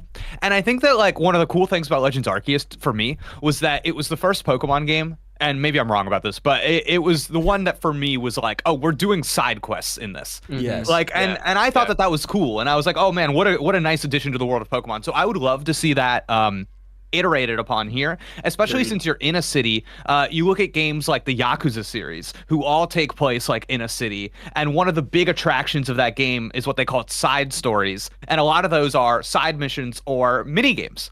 And it's like a way to, even though you're confined to this specific space, you can maybe mix up the aesthetic or the gameplay or whatever it is, you know, have some fresh things going on. So the first thing I want to bring up is that when you start up Pokemon X and Y, the first character you talk to is your mom. Do we remember what your mom did? Rhyhorn racing. Rhyhorn races, dude. and I was just thinking about this, and I was like, dang, dude, Legends Arceus, you're riding around on all these Pokemon. It's already something that's kind of important to them. Could we see like the Rhyhorn racetrack? You know, they maybe it's actually have that in X and Y. The Rhyhorn racetrack, you can see it, but you can't go in it. It's so stupid. Wow. And that's what I'm saying. Like, could we have like a little area where maybe you go, you earn some money or something? Like, or even just giving us ride Pokemon in the regular, just the standard game as well, right? Well, yeah, totally. I think that's. I don't know if that's later on your list, but like ride Pokemon in general, like I would love to see that going to be return. in it. Dusty, I actually put ride Pokemon, but not what you think. And I think, and here's my take. So for getting around the town, you rollerblade. You're that actually makes sense. And I think that like it's more contained, right? And I think it'll be better for getting around a more contained environment. And maybe they can even add some traversal stuff on top of that to be interesting or whatever. But for when you need a Pokemon to interact with the environment, I'm actually saying no ride Pokemon, because I think this is about Pokemon and humans having synergy. And I think what we're gonna see in this game is actually more in line with the Synchro machine. Wow. So which is like HMs, right? Is that kind of what you're alluding to? Kind of, but think about this. It's like, okay, I've got a little mission I need to do, and maybe it's like, oh, there's a balloon stuck up in that tree. Okay. And I take out my little bird Pokemon, and I take control of him, and I go up and I get that balloon. Wow. Yeah. And that's, you know what I mean? And I want like different ways of interacting with the world that are simple. Yeah. I'm also, not talking Yeah. No, just, I mean, this isn't like a hint, but just, the first thing we see in X and Y is the camera is following the fletchling, right? And I think that the trailer for ZA leans into this a little bit too, right? Kind of positioning you in that perspective. Yeah, from Sylveon or Pikachu. And I think that, and I don't want people to get the wrong idea. I'm not spelling out some like super ambitious video game mechanic. I'm spelling out like, oh, I turn into Machamp and I press a button and he breaks down a breakable wall. But that's nice though. Right. That makes sense. Dude. That's so instead nice. of using an HM, you would transform into the Pokemon to use the HM. Right, and I would hope that there would be just a smaller, just a greater degree of freedom to it that gives the illusion of more possibilities, even if it doesn't necessarily, capture that that I and I do still feel like we gotta ride Gogoat. Come on, dude. Yeah, I do think there'll still be ride Pokemon, but who knows? I did have this idea that maybe I do think the Synchro machine mechanic will be involved here somehow. I mean, it could be for Gen 10, or it might have been for this. But going back, we don't have to go back to this, but going back to the future and past thing, I almost was like, maybe we are in just one time, and then we synchro machine into like Pokemon in the future, and they can do like tasks or something. Do you know what I'm saying? Or in the past, you synchro to them in the past so that they change things for your future. You know what, dude? There you go. Something like that. But that's just like a little bunny trail of the Synchro machine. But these are like the tier memories in Tears of the Kingdom, right? Except you can control the past. Yeah, that might be. It might be. I should have played that game. Dang it! Listen, they work together. Like, well, not together, but close by. They work close by. These two companies now. Oh, there was something else, but anyway, you can continue with your points. Yeah. Okay. Here's another side mission for you. Okay. Photography. Yeah. Oh yeah. naturally. Okay. Yeah, Love that. yeah. And there was a little bit of that in Legends Arceus. And I think what I want is there's like a photography NPC, and he's like really into photography. He like gives you a camera, and Alexis maybe ancestor. Yeah, and maybe you go on like there's like he has like a list of things he wants you to take pictures of. Yeah. And it's like, and you've got to like find those or whatever. I could totally see a game like this doing that, like a little mini Pokemon Snap type thing. Sure. It's yeah, because that was in the Did someone say Pokemon yeah, Snap? it was like Pokemon Snap, but that was also a feature. That was a feature for the new Ursaluna in Kitakami as well, right? Yeah, I'm also gonna say that maybe in X and Y there were like little spots you could stand in, and that was also a feature in Heart Gold, Soul Silver. Yep. So that's in there. I like that. So now. Again, not ride Pokemon, but I imagine there to be like, okay. Superman 64 style, you turn into a bird and you like fly through the rings. Okay. And it's like, you know, I can see all of this. That was also in Blueberry Academy. Like the Poker Ringer for the anime. Y'all remember those? That'd be cool if they let us do those. I don't know what that is, but you don't. It's how Ash's Talo and his Staravia evolved. It's like a little thing where the bird Pokemon. It was like a really popular thing in the anime, like almost on par with contests, where like a bird Pokemon has to take the ring and put it on this like loop. But like people have always been wanting that in a Pokemon game. Is why that's relevant. Yeah, people have always talked about that. Yeah. I want there to be invasions. Okay, I'm talking we have this city and there's like a kaiju Pokemon, and it's like you know we had alpha. We had alpha Pokemon in Legends Arceus, right? I want in this game, I want what's it called? Like Primal Groudon, all right? He pops up. That's the raid. I'm gonna destroy Lumiose, dude. That's kind of cool, dude. I like that a lot. I mean, for Zygarde, that I can kind of see that, like a perfect Zygarde just towering over the city. You know what? This is kind of unrelated, but I'm just thinking like Kalos really is a great sequel to the Legends series, because just like I think one of the most dominant, one of the most iconic things in Legends Arceus was that you could always see Mount Coronet in the background, right? And in this game, everywhere you are, you're going to be able to see the Lumiose Tower in the background. That's just a little, just a visual rhyme there. Yeah, it's a good signpost in the world for where you are and like what you're doing, you know. And it's like, oh, this is to my back, this is over there. It's like, that's the kind of stuff I really like. There's this mechanic in so this year, Like a Dragon Infinite Wealth came out, the newest Yakuza game. And those games have a very in-depth Pokemon parody side story. And if people don't know about this, it's to the point that like in this open world, you literally run around participating in these turn-based battles. You defeat gym leaders, and then you go fight the Discreet Four. Wow. So it is like very like nice. We are doing Pokemon. And one of the things that they do in that game that's new is that they do they take this idea of raids, which I'm guessing is inspired from Pokemon Go. Yeah. And essentially you'll find this dude in town who's just like standing there and he's glowing and he's like really strong or whatever. You go up to him and you go, okay, if I can defeat this guy, I will have an opportunity to catch him. And I'm wondering like, I think you could kind of do something like that here. I think you could kind of do something where it's like, well, that's like the alpha Pokemon, right? Yeah, exactly. And I'm wondering if you could recontextualize it in a way that's like... It makes sense for the Kalos region. Yeah, and it makes sense for this idea of them like working together where like maybe this Pokemon is like looking for a trainer who is strong enough to be their partner or something. Like I think that would be so cool when they like are chilling in the city, like, you know, and I think that would be really fun. It has to be, this is a good point. I wanted to bring this up earlier. It has to be recontextualized somehow because they're not... Yeah. We have to assume that some kind of alpha Pokemon is going to return because it was a big feature in Legends Arceus. Yeah. So, but even though they alpha can't do it the Pokemon same were way. Like, because they were directly tied to Arceus itself, right? Or was it the distortion? Was it the distortion? Exactly.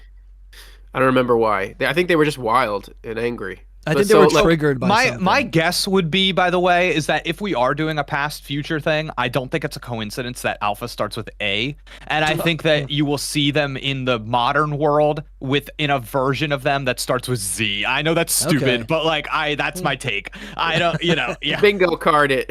yeah. Z alphas. Yeah, or right. Zeta. The only Pokemon that will be in this game start with the letter Z and A. Yep. That's my bingo card. Yep. No, but I think that what you were saying, Jake, makes a lot of sense with the alphas, like a recontextualization of why you have to like challenge them, or why they're like bigger and badder than the rest for some reason. Yeah. But also talking about what you were talking about with Yakuza, I almost was going to say, Dusty, you should just pull up some I don't know if there's bad content in it or anything, but just gameplay of it, because I did this the other day. I was like, what would a Pokemon game look like that's kind of the same as Yakuza? Because I've never played it, but I've seen it, and I was like, but I did never watch full on gameplay. So I pulled up some gameplay and I watched it, and I think I saw exactly what you were talking about. Like, it looked like Pokemon but with humans. Yeah.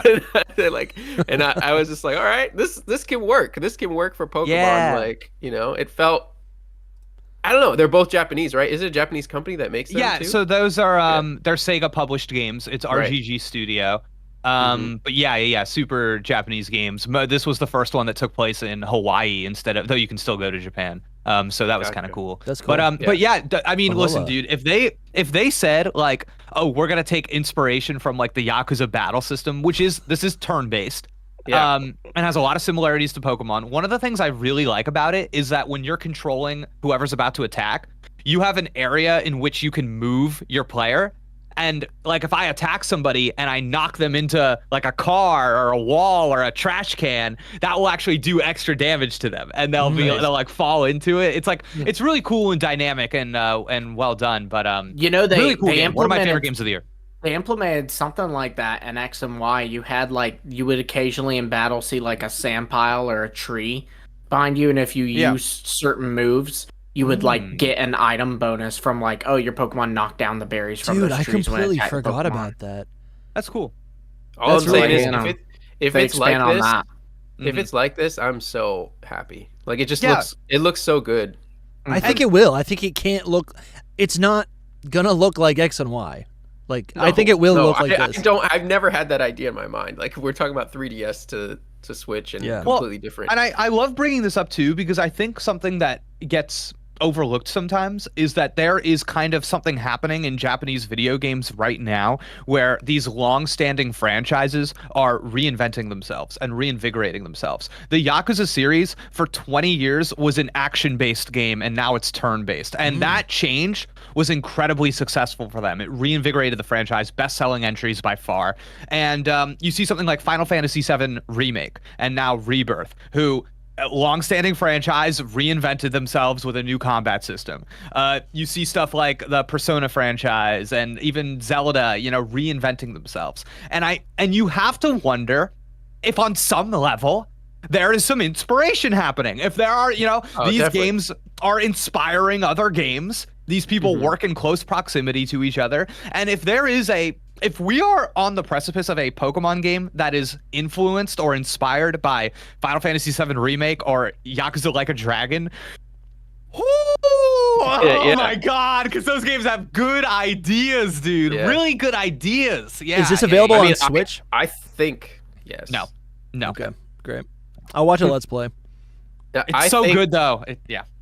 I agree with you. I think that there is something going on. I mean, just from, if you just want to take it from a Zelda point of view, because so many people were like, PLA was based on Breath of the Wild, so like, or like not based on, but like inspiration. There's some inspiration. Yeah, I think that that's the same kind of thing here. It's still, we're still changing, and to all of those that you mentioned, like Pokemon is doing it too with this. They're just not straying away from their main games doing it. You know what I mean? It's like, let's do one that does this and then stick to the old way still, which is smart. That's like the Nintendo way, right? Like, you see the same thing with Mario. 2D side scroller Mario's not going away. They just are doing like Odyssey, Galaxy, all those different versions of that in addition to it.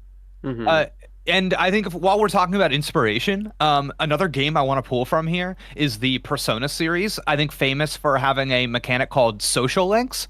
And this is something that, like, I think makes perfect sense for a Legend ZA. We go back to Pokemon X and Y. Who do you have? You have your friend group, dude. You've got these group of kids that you're buddies with that you don't, that I think they were always supposed to play a larger role than they ever really did. Yes. And I wonder, like, okay, how do we reinvigorate this idea of having these friends going on this journey with you, or just like being around in this new context, in this new Legend ZA game? And I think, like, man, we already kind of had this. It's not even that much of a stretch, because what you do in the school in Pokemon Scarlet and Violet is not that dissimilar from social links. Yeah. So already you can see the seeds of this idea, and having different friends doing different things around the city. And it's like, oh, this is my friend that is really into Rhyhorn racing. Yeah. And, and you go and you do the Rhyhorn racing thing with him, and that levels up some ability that you have. Just like this idea of having these kind of like totemic relationships in the game, and when you do like a quest line or a mission that involves that person, you level up not only your relationship with them, but something also in the game. I think like you could totally see something like this happen in Legend ZA, and it makes me really curious about not only the social links with like characters in the game, but if there will be any multiplayer element to this game. I was just gonna say, because if there is not multiplayer, or because I'm forgetting. You can't even trade. You can't even trade in Legends Arceus. You can trade. You can't. Remember, it does they shoot the rocket. Yes. Okay. Yeah. Yeah. So if the only thing we can do in Legends ZA is trade and we can't battle, a great way to still incorporate some sort of raid system, which is still a lot of fun, or a great way to extend the life of a game, is to use those 3 other best friends that were in the X and Y game. Maybe you reinterpret them, they get a gender swap, they get a new personality, and now those are your buddies. And when you do any sort of raid system or boss battle, they're there to kind of help you along, right? Because another thing with Legends Arceus is I felt so alone. Because you are, and that's the theme of the game. It's like it's you versus the entire region of Hisui, right? This game doesn't seem like that. I think there's gonna be a lot of trainer battles. There'll be tons. It'll be a bustling city, right? You're gonna have your friends, but it's likely to also still not actually be able to connect to other. You can't battle your real life friends. So, and the one reason that I'm like curious about the multiplayer, the thing that kind of sets off a flag in my head, is that I think we all agree that this game will have much more.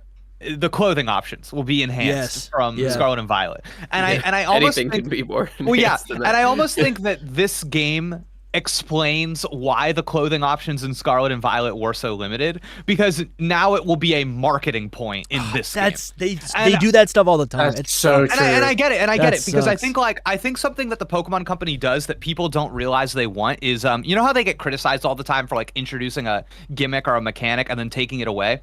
I actually think what's happening there is that they're trying to make each thing that they're selling distinct enough so that you attach memories and identities to that specific game. This is the one where this. This is the one where this. Yes, so that you eventually feel nostalgic for it. Yeah. And I think that's something that they did with Scarlet and Violet was, you remember how I said like, oh, if you take a screenshot, it's like kind of hard to tell, like you don't have any. The thing that you have attached to it is you take a screenshot and you see what uniform that kid's wearing, and you go, oh, that's Scarlet, dude, because he's got orange pants. And I know that's dumb, but it's one of those things that it's like that was how they were creating an identity around those games. And I think you can create a new identity around Legend ZA by, we can all imagine it, that trailer that just has the characters swapping between all the outfits, and you go, oh my god, look at all the options, dude. Yeah, it's like, I think we can all see that. But I think the thing that's confusing to me is that when I see all those outfit options, it's part of what that does is that it makes it so you can have 2 player characters next to each other and they are visually distinct from each other. And that's like part of the reason why you even introduce something like that. Right. And I'm like, so I'm torn because I think my brain says, this is not the multiplayer game because Dusty, it's funny, you were talking about like giving this game like life after it comes out and giving it longer legs. I actually think part of what they're doing with these games is that they're like, no. Yes. You buy these, you play these, and then by the time you're done, you're ready to buy the next ones. No, that's true. Yeah. And we've been talking about this with, what is it? Yeah. Gen 10 is revealed. Yeah, we've been talking about this also, Jake, about like the Gen 4 remakes of the Johto games, right? And how like they feel like a full package game that plays the same as it did back then as it did today. I don't know if Scarlet and Violet is going to be as fun in 20 years as some of those older games will be, you know. But I think Legends Arceus, because it's so self-contained, it is that. It is great. Yeah. It's still fun. I agree. So I'm torn on the multiplayer thing because I don't know. I kind of think in some ways because I'm like, okay, so if you can play multiplayer, what is the utility of that? But then I remember in Scarlet and Violet, you have the ability to union circle and just have people, and there is literally no utility. So I'm like, maybe it doesn't matter. Maybe they could just run around with you and do nonsense. Yeah. They could run around. Maybe. Yeah. So maybe I'm just thinking too hard. Yeah. No, I mean, we can't know. We know literally nothing, but it's fun to speculate on either way. I mean, and I would like it too, just because even as dumb as it is, if I can go into somebody's game and we're just like rollerblading around town together, there's a degree to which I'm kind of like, and then like photography, taking pictures with your buddies, like, it's like, I'm kind of like, okay, those are the best parts of Scarlet and Violet, 100%. Yeah. I was gonna say that does go back to your point you made a lot earlier, which is like, what's the Twitter like moments or the social media moments that they're trying to capture, or like what did they see from the game? I feel like the biggest thing that's happened in Legends Arceus and especially in Scarlet and Violet is like this whole like you did the Synchro machine and it's just all over the internet. I can still post something from the Synchro machine right now and get like 200k like or 2k likes on it. Wow, dude, that's a lot. You should do that more than. You can get a lot just from something like that because it's just so fun to like customize your own like scenario or picture of something going on. So I could totally see them bringing in like a player like interaction thing where you guys are just rollerblading and taking pictures of each other with your Pokemon and then you post it to the internet and it's like, oh, it's popular. It's staying in people's minds. It's Dude, so I have a vision for this. Or remember Legends Arceus, the photo studio?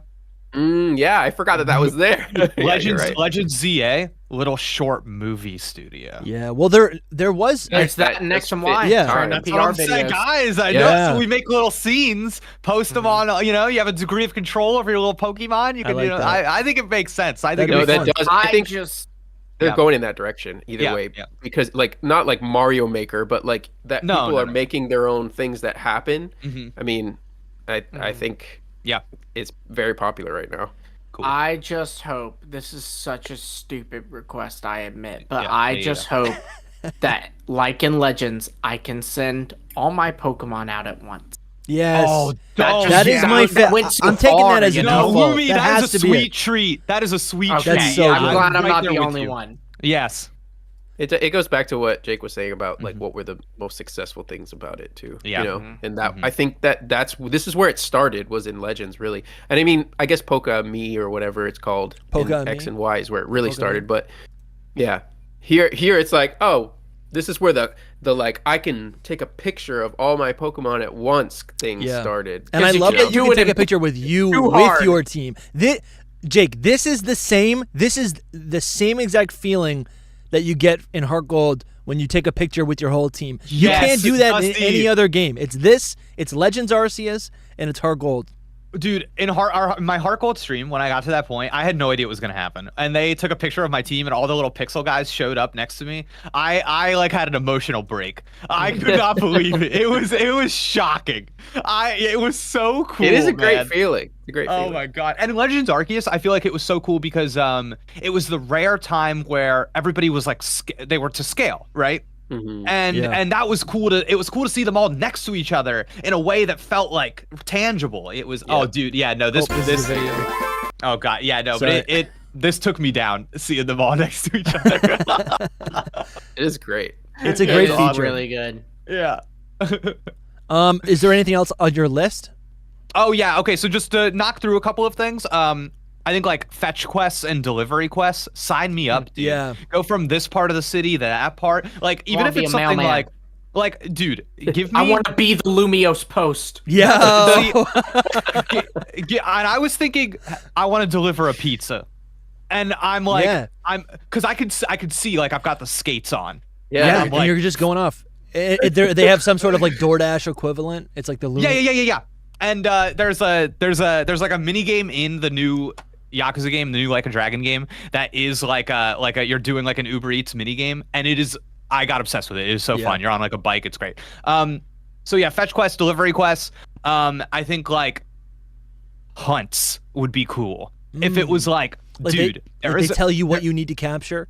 I think. Yeah, so for me, it's more, I think that there will probably be some kind of contrivance or device in this game that is like, Pokemon are behaving badly. Something has happened to them, and you know what I mean? Classic Red Eyes Alpha Pokemon situation. Okay, that could be a good way to introduce it, because they're kind of a one-off feature. It's not like they're... Because that's the thing with Alpha Pokemon, not to derail us, it doesn't... Alphas don't make sense in a bustling city.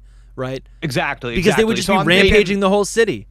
They do if it's like they don't want to conform to the whole city thing. They still want to be like out in the wild in nature. Because it is like that's interesting. It is like they're trying to bring Pokemon into the city. That's what it said, something along those lines. You know what I mean? So like maybe they're just not conforming to the whole situation, or it's like the nature of Zygarde, like bringing order kind of thing. You know what I mean? And they glow green.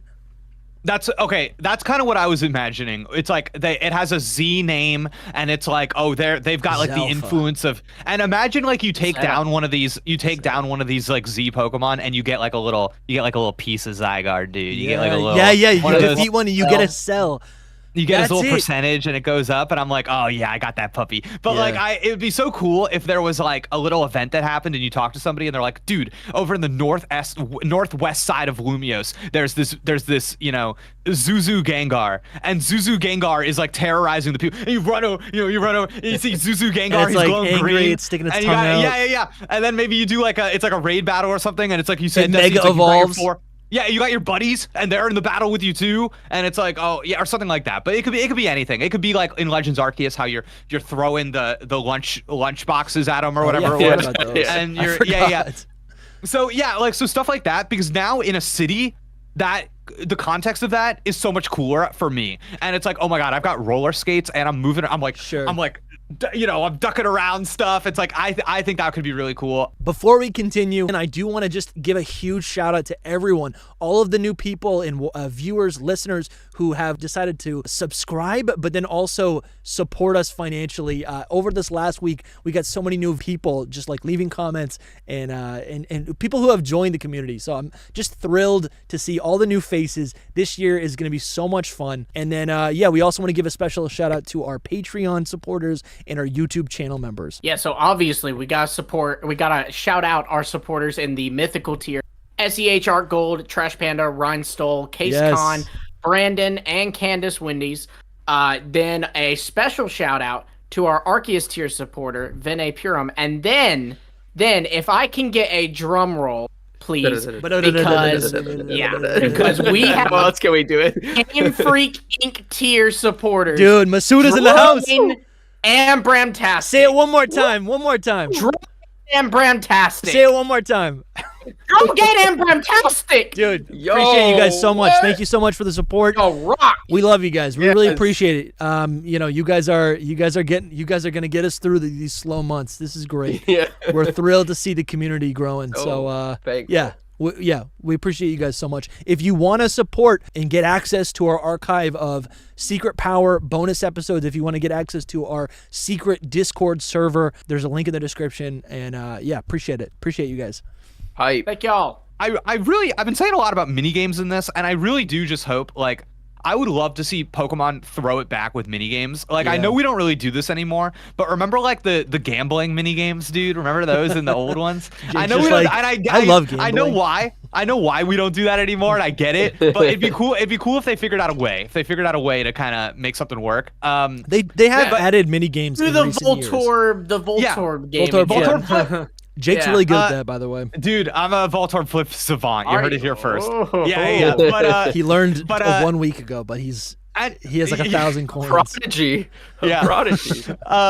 And then one thing I was thinking a lot about is, are we all familiar with Pocket Card Jockey, the Game Freak game that?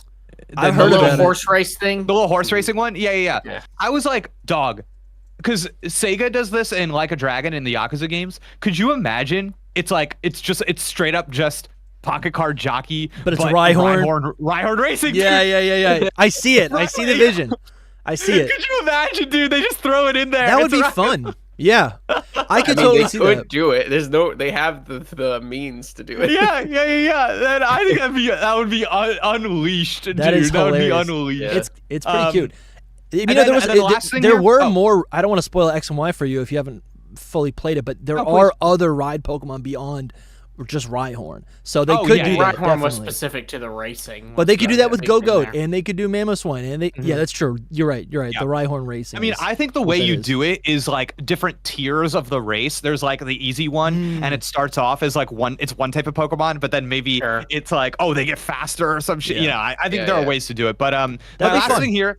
Yeah, my last thing here is just that I think Legends Arceus, a big part of it was the crafting stuff. Yeah. And I'm not necessarily out here like, we have to be able to craft Pokeballs in this game. I don't know if that's my vision, to be honest with you, but I do think resource collecting and investing is something we will see. Yeah. And I think it's very obvious to anybody that's taking a shot at what these games are that it's like, we need this much wood. And it's, and you give that to somebody so they can build the city. Exactly. And it's like, oh my God, the Rhyhorn racetrack only supports this kind of race. And then you upgrade your racetrack and now you can do more at like many open world games do this. That's not there's nothing super original there, but I think it's like an easy way to, while you're playing this game and maybe accumulating resources, you get to reinvest that in other parts of the town. And you already saw this in Legends Arceus, where like the photo studio got upgraded, the clothing store got upgraded. So this is not so they are perfectly capable of doing that. You technically build Jubilife City, like you start off, or 100%. Not the city, the village, but yeah. So do you think that's also going to be like, because if we take a look at Lumiose City, it's split up into 5 parts, and I'm curious how we're going to be able to unlock all of it. If it's just going to be clockwise, we're just going to go around the city building it up, or if we kind of build up, maybe the tower is the last thing that we build, or maybe the tower is already there. But are we going to have full reign across this entire city, the entire map of the game? This is a huge question of like, is it open world? Because we don't know. They didn't confirm that. Sure. Or is it like Legends Arceus, and there's like one spot, like you start in the middle, and then you have to like do a loading. Right, like if you look, there's 5 sections, so you can easily. And I think the northern section, just by the way it is when it's all blue, I think that looks like the one that speaks to me as the starting section. It speaks to me. Maybe that's just video. I'm video game pilled, but it's in Pokemon, it's usually the bottom of the map. Oh, that's interesting. But I think like I'm thinking like you go around it like a clock, and you start at 12, and you know what I mean. You start at yeah, that's true. Yeah, so I think like, I was gonna say ZDA. That's true. Yeah. Hey, see, that's good too. Yeah, but I think like it's exactly what you said. It's like a big question with these games, and we don't know anything, so all we can do is speculate. But my instinct is that the games can totally open up, and you're like in this city, and whatever they tell you, this is Lumiose City. It could just be one pizza slice.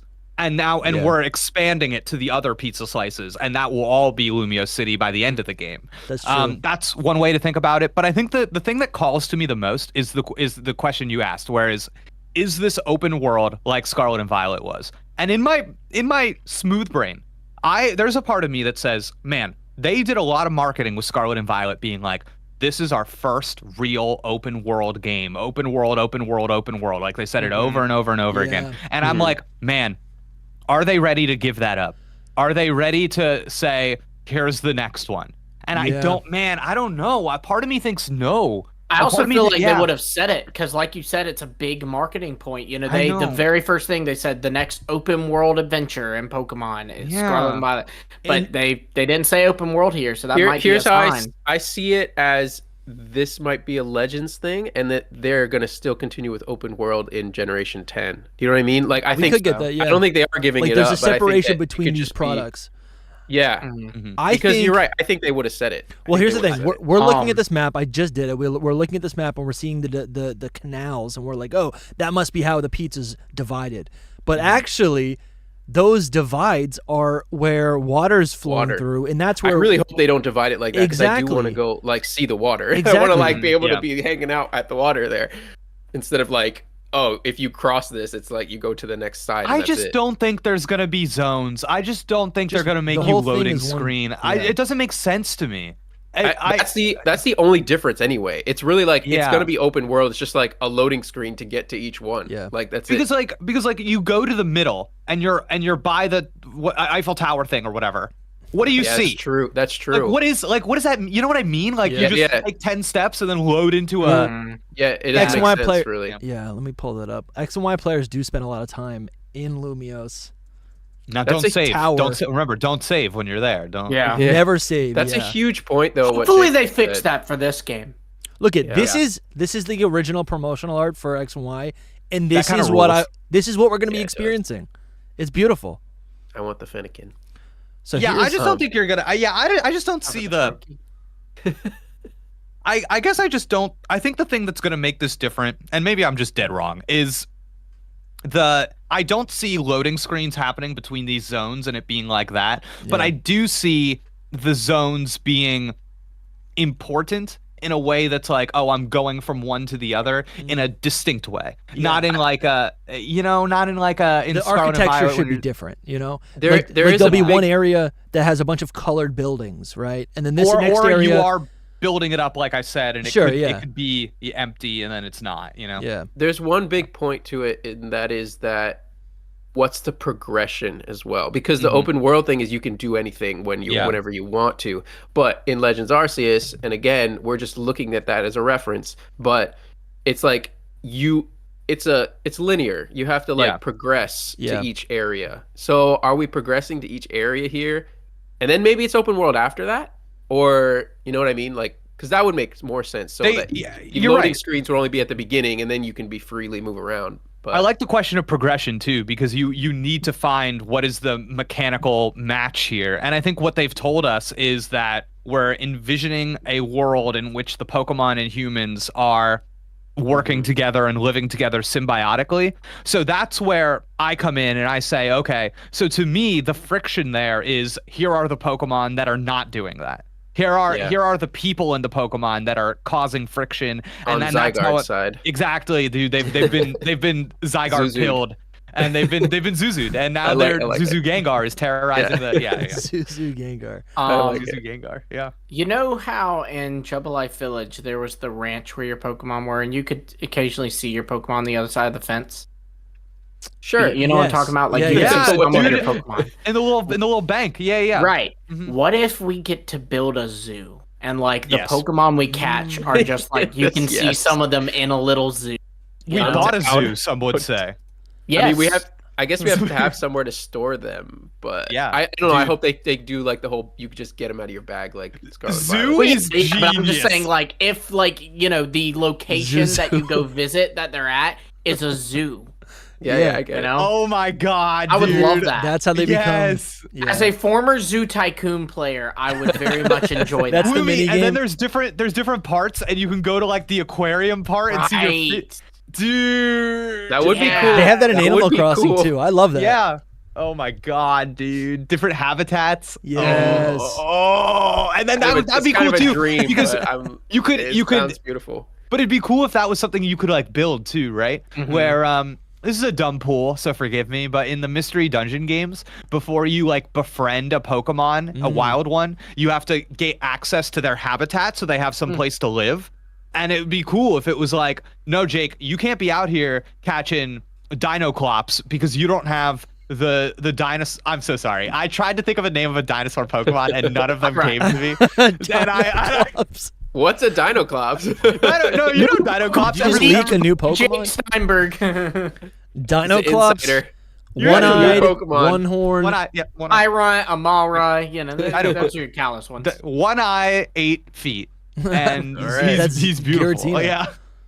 but yeah, this idea, because I do think there is something in this game with Z to A, start to finish, progression. You are building up something, and I think more often than not, it will tie to you getting more out of the game. Yeah. You build up the place where you get your outfits, you get access to more outfits. You build up the photography studio, you get access to more of those little backgrounds and style things or whatever. So if we iterate on that idea, I think it totally makes sense to say, okay, here's some gameplay thing that you want, and now we're gonna give you the next level of it. Yeah. It'd be cool if they even did that with like little things like your skates, you know, and you could get like different kinds, and like how hard would it be to be like, all right, you can do skates, but you can also do a skateboard, like know, I don't know, little stuff like that'd be cool. Yeah, if you make like a little like, I don't know, sports store.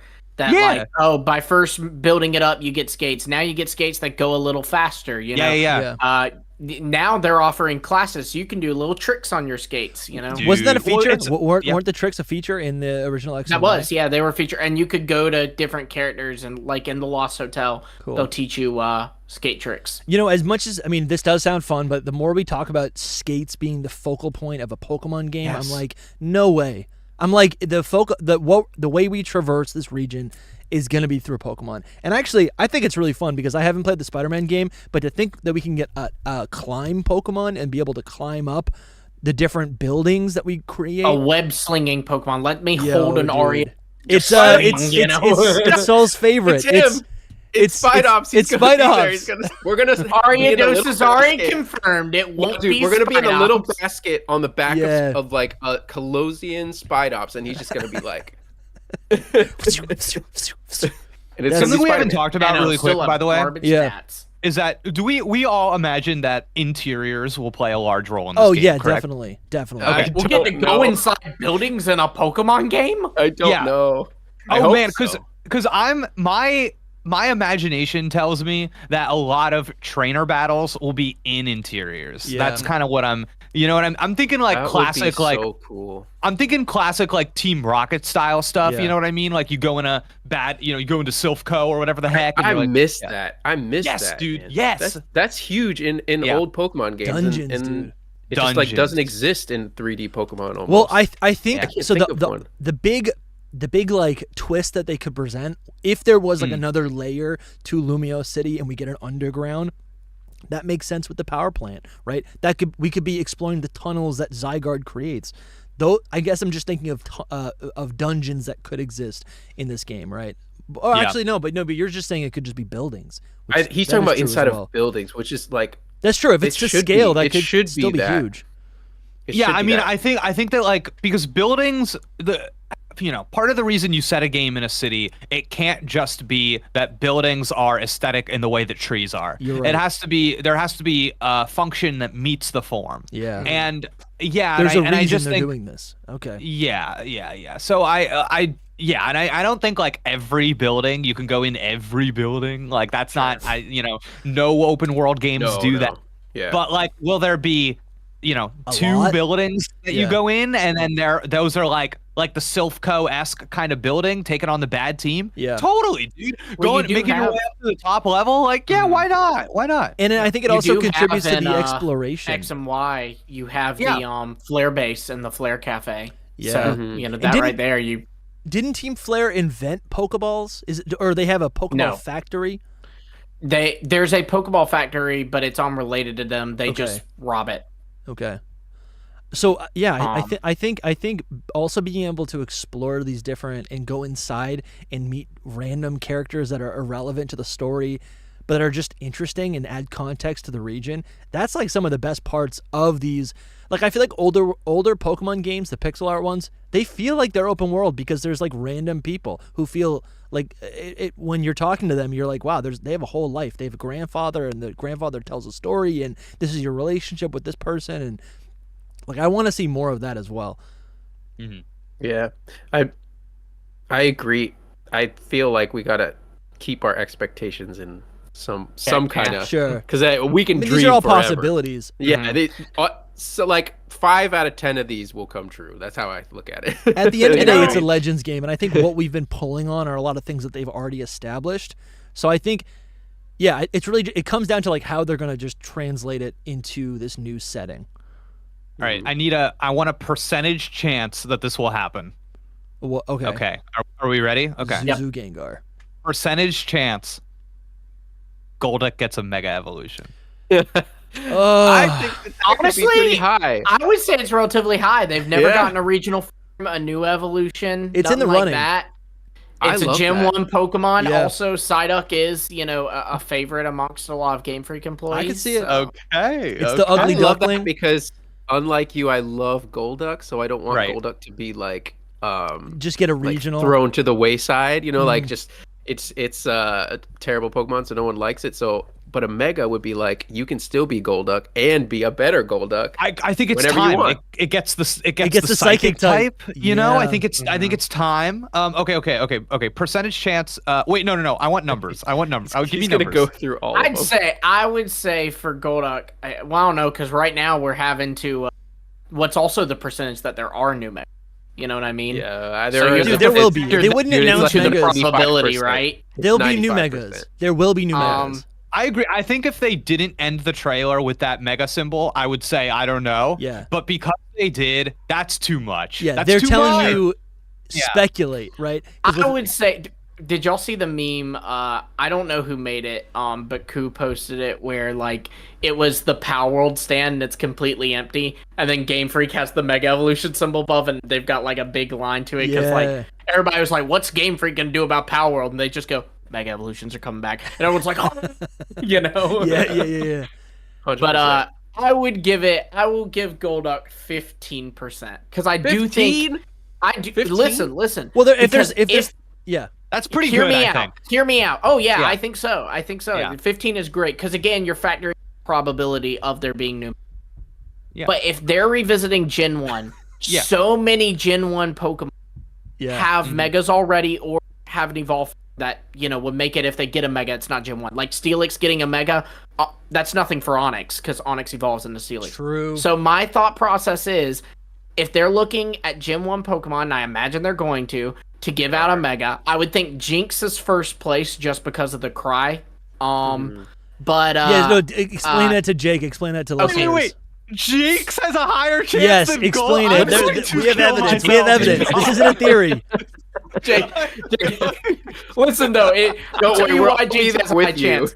So in Sword and Shield, and when Home came out for it, they found a cry for Jinx that was weird. It was like a reverbed Jinx cry. And they have now found that it's data for a Mega Jinx cry. It was confirmed in its name. It was a Mega Jinx that was scrapped. But think about that. It was so far along in the before it got scrapped that they made a cry for it. Like we know Mega Flygon was on and they couldn't come up with a design. Mega Jinx, they must have had a design because they made a freaking cry for it. I mean, that they would add it in Home. What was that? That was for Scarlet and Violet, or it wasn't Sword and Shield? That was for Sword and Shield. Has anyone fact checked that to see if it matches any of the new Pokemon? I think they made it. It's listed in coding as like so the way Sceptiles is coded is it's like m.septile.01. Like for Mega Sceptile, it's form. For Jinx, it's m.jinx.01. Wow. It disgusted them. It disgusted them so much. Yeah, they created it. They put it in. They said this is too powerful. Recycling bin. The plus side is I doubt that if they're giving Gen 1 Megas out, they're not going to give one just to Jinx and that's it. And Golduck again is a Pokemon, no regional form, no exclusive Z move, no evolution, no baby form. I mean, it's kind of a prime candidate for something, isn't it? In the best, I say 50%. Yeah. 50-50. I don't know what you're talking about. 15. And what's cool about Megas is Megas typically. I'm a pessimist. there's a good chance that Mega Golduck, if we were to get that, it's going to contain design elements of Psyduck, because a lot of the Mega Evolutions Dusty just wants you to dream. That's what that is. Thank you. It could be yellow. It's going to have the Psychic type. I love the balance here, right? Like we're all like the angels and devils and conscience on the shoulder, right? Like Soul's like 50%, maybe. I'm over here at 15. This is what it'll look like. It's happening. Okay. Another question I have is that this Pokemon was left out of Scarlet and Violet. It made me so mad. I love Galarian Farfetched. Okay. Someone else loves it too, Jake. Yes, Thank you. I love it. It's a good Pokemon. Can a Galarian Farfetched be hanging out in a Kalos game, or is that not how it works? I think it can. For the record, they gave you an Alolan Vulpix in Hisui. Mm-hmm. That's a good point. But didn't it Freako itself there? It was like one of 6 or something. Yeah, a guy brought it from another region. The colonizer showed up. Like yeah, basically. God. I actually saw someone do artwork. It's obviously like a meme artwork of a Surfetch, but he's holding a baguette. And like he has a mustache instead. He's a Surfetch. Dude, just like a ironically give it to me. I love Surfetch so much. I was Surfetch so is a great mad. Pokemon. Dude, they didn't let me transfer into Scarlet and Violet. I was devastated. I know. I have a shiny Surfetch, and it's like yellow. It's amazing, dude. It's so good. Yeah. Rubber Ducky. Yeah. Oh my God. Bro, that's kind of like Psyduck. What are you doing? I know. You really like them golden ducks. My heart gold stream called me out. They're like, you just like ducks, dude. Ducks are fantastic animals. I will agree with you there. Did you pick I can just sit Quaxley there for and your watch starter? ducks. No, you're right. I didn't pick Quaxley. I liked Fuecoco too much. Fuecoco I mean, he kind of looks like a duck, though. Oh, and while we're here, while we're just kind of like settling down a little bit, I just want to say shout out Pokemon X and Y. Down. I think my favorite starter Pokemon of all time might be Chespin. It's so good. I love Chestnut so much. You know what? I learned this week that like Chestnut is actually the like canon starter of the protagonist of X and Y. In every other form of media where I think the male character is represented, it's they have Mega Charizard X and they have Chestnut. Mm-hmm. So that's probably great. They didn't expect Froakie to like blow up. Yeah, that's definitely what that is. Well, and also for the record, it might have also been a thing of like, let's in the manga focus on Chestnut and and Delphox because we have Greninja covered in the anime. Yeah, that's true. I will say though, Jake. Yeah, Chestnut probably has like a 70% chance to go Mega. Oh, I think it's 100%. It's 100%. I'd say 90 to 95. I don't know, but it's like I think it's definitely likely situation. It's so high. I mean, the fact that they removed Ash-Greninja, like, they're totally Mega Greninja's coming, and if Mega Greninja's coming, I think Mega Delphox and Chestnut. I feel like this is my game, guys. I feel like it's gonna be a lot of fun. Something's happening right now. Man, I was literally named for this game. I feel you 100%. Hey guys, so I do have a bombshell to drop. Oh yes, I wanted to ask you about this. So this is a huge connection between Pokemon Legends Arceus and Pokemon Legends ZA, and potentially a giant lore bomb. So this comes from someone DM'd me. His name was, I'm gonna pull it up just to make sure I get his name right. Faberon. So do we remember the first Pokemon to ever Mega Evolve? I'm gonna say Mewtwo. That's the one that was first announced. Like in lore, I mean. Oh, Lucario? No. Yes, it was Lucario. Okay. So, and specifically, according to Bulbapedia, it even says that the game says a trainer came from another region with a Lucario and Mega Evolved it. In Legends Arceus, the trainer Rai, the ancestor to Riley, has a Lucario that he's training with, and at the end he tells you he's going to travel to another region to get stronger with his Lucario. He might be the first guy that ever Mega Evolved. Yo, that's crazy. And then that would make this a continuous story. I love that. Yeah, that's a good call. That's probably going to happen. Yeah, I mean, but the fact that like we happen. may have met the first guy to Mega Evolve a Pokemon. That's like epic. The typical like little cheeky thing that they throw in there. Yeah. Right. We saw the first Mega Evolution that they talked about way back then. But it's beyond that. It's the playable character. Riley, which is so heavily tied into Lucario 2, because that was where Lucario debuted. He was Riley's ace and all this, you know. That is so even cool. the guy from the movie Sir Aaron, he looks just like the Lucario movie. He looks just like Riley, you know.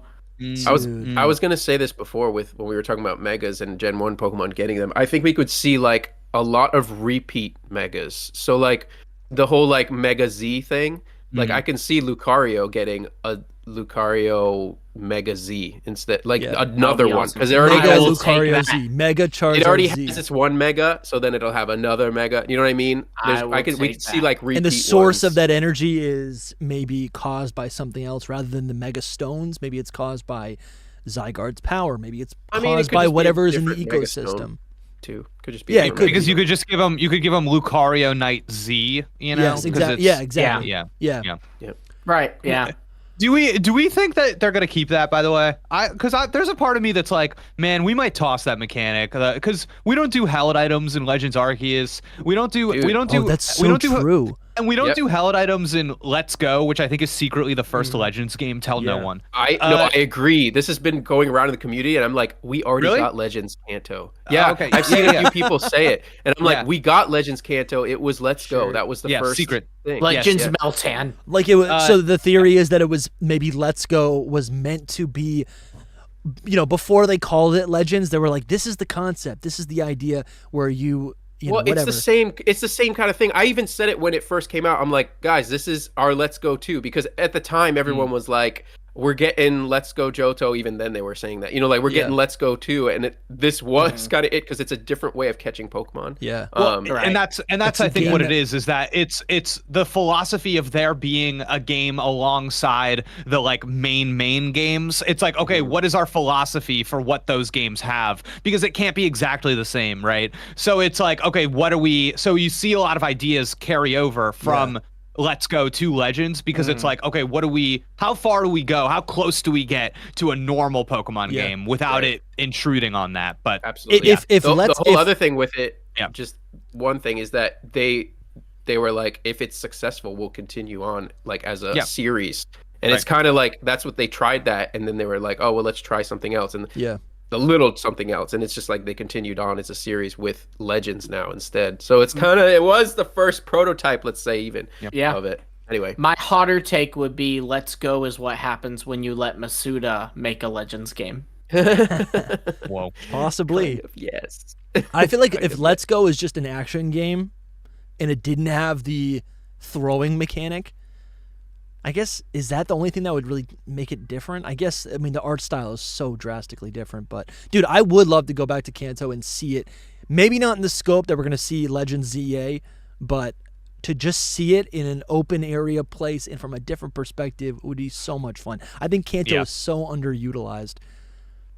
Yeah. Kanto's cool. You were saying something, Jake, with that before you. I'm sure that I was. You're talking about the held items. Oh yeah, the held items. Oh yeah. So so I kind of feel like they might toss that, and I don't know. Maybe this is goofy to think so, but I'm thinking about like if somebody on this call mentioned that they think Megas will come back in Gen 10, and okay, and that actually surprised me. I did not think about that. And just because, again, I feel like they like but Gen 10 is a special case, so I feel like they can do whatever they want to do, and maybe the move is Megas. Right. And I think there'll be another gimmick. I don't think Megas will be the gimmick, but we've seen that Mega Evolution is a gimmick that can coincide with another gimmick. It can coincide with Z-Moves. To be honest, it could have coincided with Terrastol if they had wanted to, but they probably didn't have it with that because kind of like what you said about the customization, like, hold it for Scarlet and Violet so that you can make it a big marketing point of Mega ZA. Is the only gimmick that isn't like attached to a region's lore, right? Every other gimmick, it's like this is a phenomenon specific to the region. It is, but it absolutely is. No, I know what you mean, Dusty. It's not a phenomenon of the land. It's a phenomenon of I know what you mean. Like you can take it with you. Yeah, you can go somewhere else. Yeah, you can. Yeah, see crystals. You technically could too. So I'm wondering if you? I guess so. Sure. Okay. So like I think ultimately what my thought is just like we have the ability in the Legends franchise to divorce ourselves from the previously understood way that things worked. So for example, Cyndaquil does not, evolves into a different thing, and because that's the world that we're in here, right? Mm-hmm. And I think like you have an opportunity here to say, okay, how ultimately the reason that the held item exists for mega evolutions is that it is a maneuver of balancing. It is so that when you incorporate these things in the games, they don't also have a held item. And I think like the Legends games don't have to worry about that. Yeah. They're just making their own games that's separate from that. So with that freedom, do you make it a new thing? And if you do, what do you make it?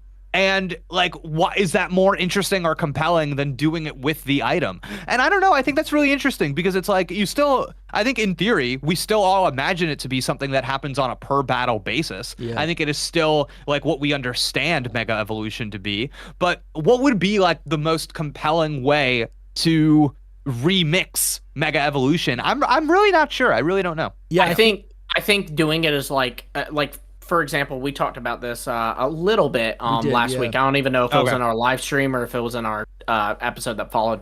But like for example, Gogoat. You're on Gogoat. You're riding Gogoat. It's running at a certain speed. Now you Mega Evolve it. It gets a speed boost and can now run through walls, kind of like the Tauros in a right, like where it breaks down boulders. Things like that, because we do see Mega Evolution canon battle. The anime obviously does it, but anime doesn't necessarily games. The biggest example is soaring in Oris. You don't soar on a Latios and Latios. You soar on Mega Latios and Mega Latios. Cool. So to think that we could soar above this Kalos region with our we Mega can Pokemon? See Campfire in the distance. We can see the rest of Kalos. We just can't go with. I don't know about that, but maybe. I don't know. That could be how you do sky battles. Imagine like you're riding on Charizard, battling the Pokemon on Charizard. You know what I mean? Like you're on his back. That'd be neat. Yeah, I think that would be cool. We've seen Megas, like you said, Lumi, in a lot of different ways. We've seen it in the anime outside of battle. We've seen it in Pokemon Go outside of battle. I believe there are some other times we've also seen it outside of battle, and I think Oris. Oris. I think that is where it could go. Go for it. I just think that this could be like a soft reboot of Megas in a way. I think that something else is happening here, that it's not just like Megas the way you think, because the gameplay is not the same. It's not. Yeah. It doesn't work the same. I mean, they could like just force it in there and make it just exactly the same. I mean, it doesn't really work the same. That said, too, at the end of the day, right? Like we're saying, Legends had no. Legends had no abilities. Battles are different in this game, but at the end of the day, we have one Legends game to compare it to. One hardly is a pattern. That's been the theme throughout this entire episode, is that like anything can be different because we don't have a proper series. We just have a pattern. Yeah, it could be kind of neat if they enveloped it within the like fast strong system, and it became this new thing where it was like, all right, I'm gonna do a mega whatever this move, and they transform and do the move or whatever, and maybe there's a new thing. It fits right into that. When you battle in Legends Arceus, there is like an additional menu system or a menu option that's tied to every move that you use. So one of those could just very seamlessly be the Mega evolution. I like that a lot. I can see that totally. I've thought about it as well. I really want my Megas to like stay.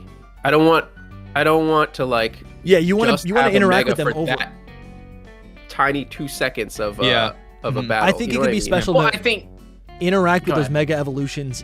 Yeah, when you have your whole team out and you're taking pictures, right? Maybe you're doing that. Maybe you go into a building and you're doing that little movie thing. We should be able to interact with those new Mega designs the same way we interact with new regionals or new conversion Pokemon. That's what I want. I don't know if it'll happen. That will make me actually like Mega Evolution, I think. Yeah, I know, same.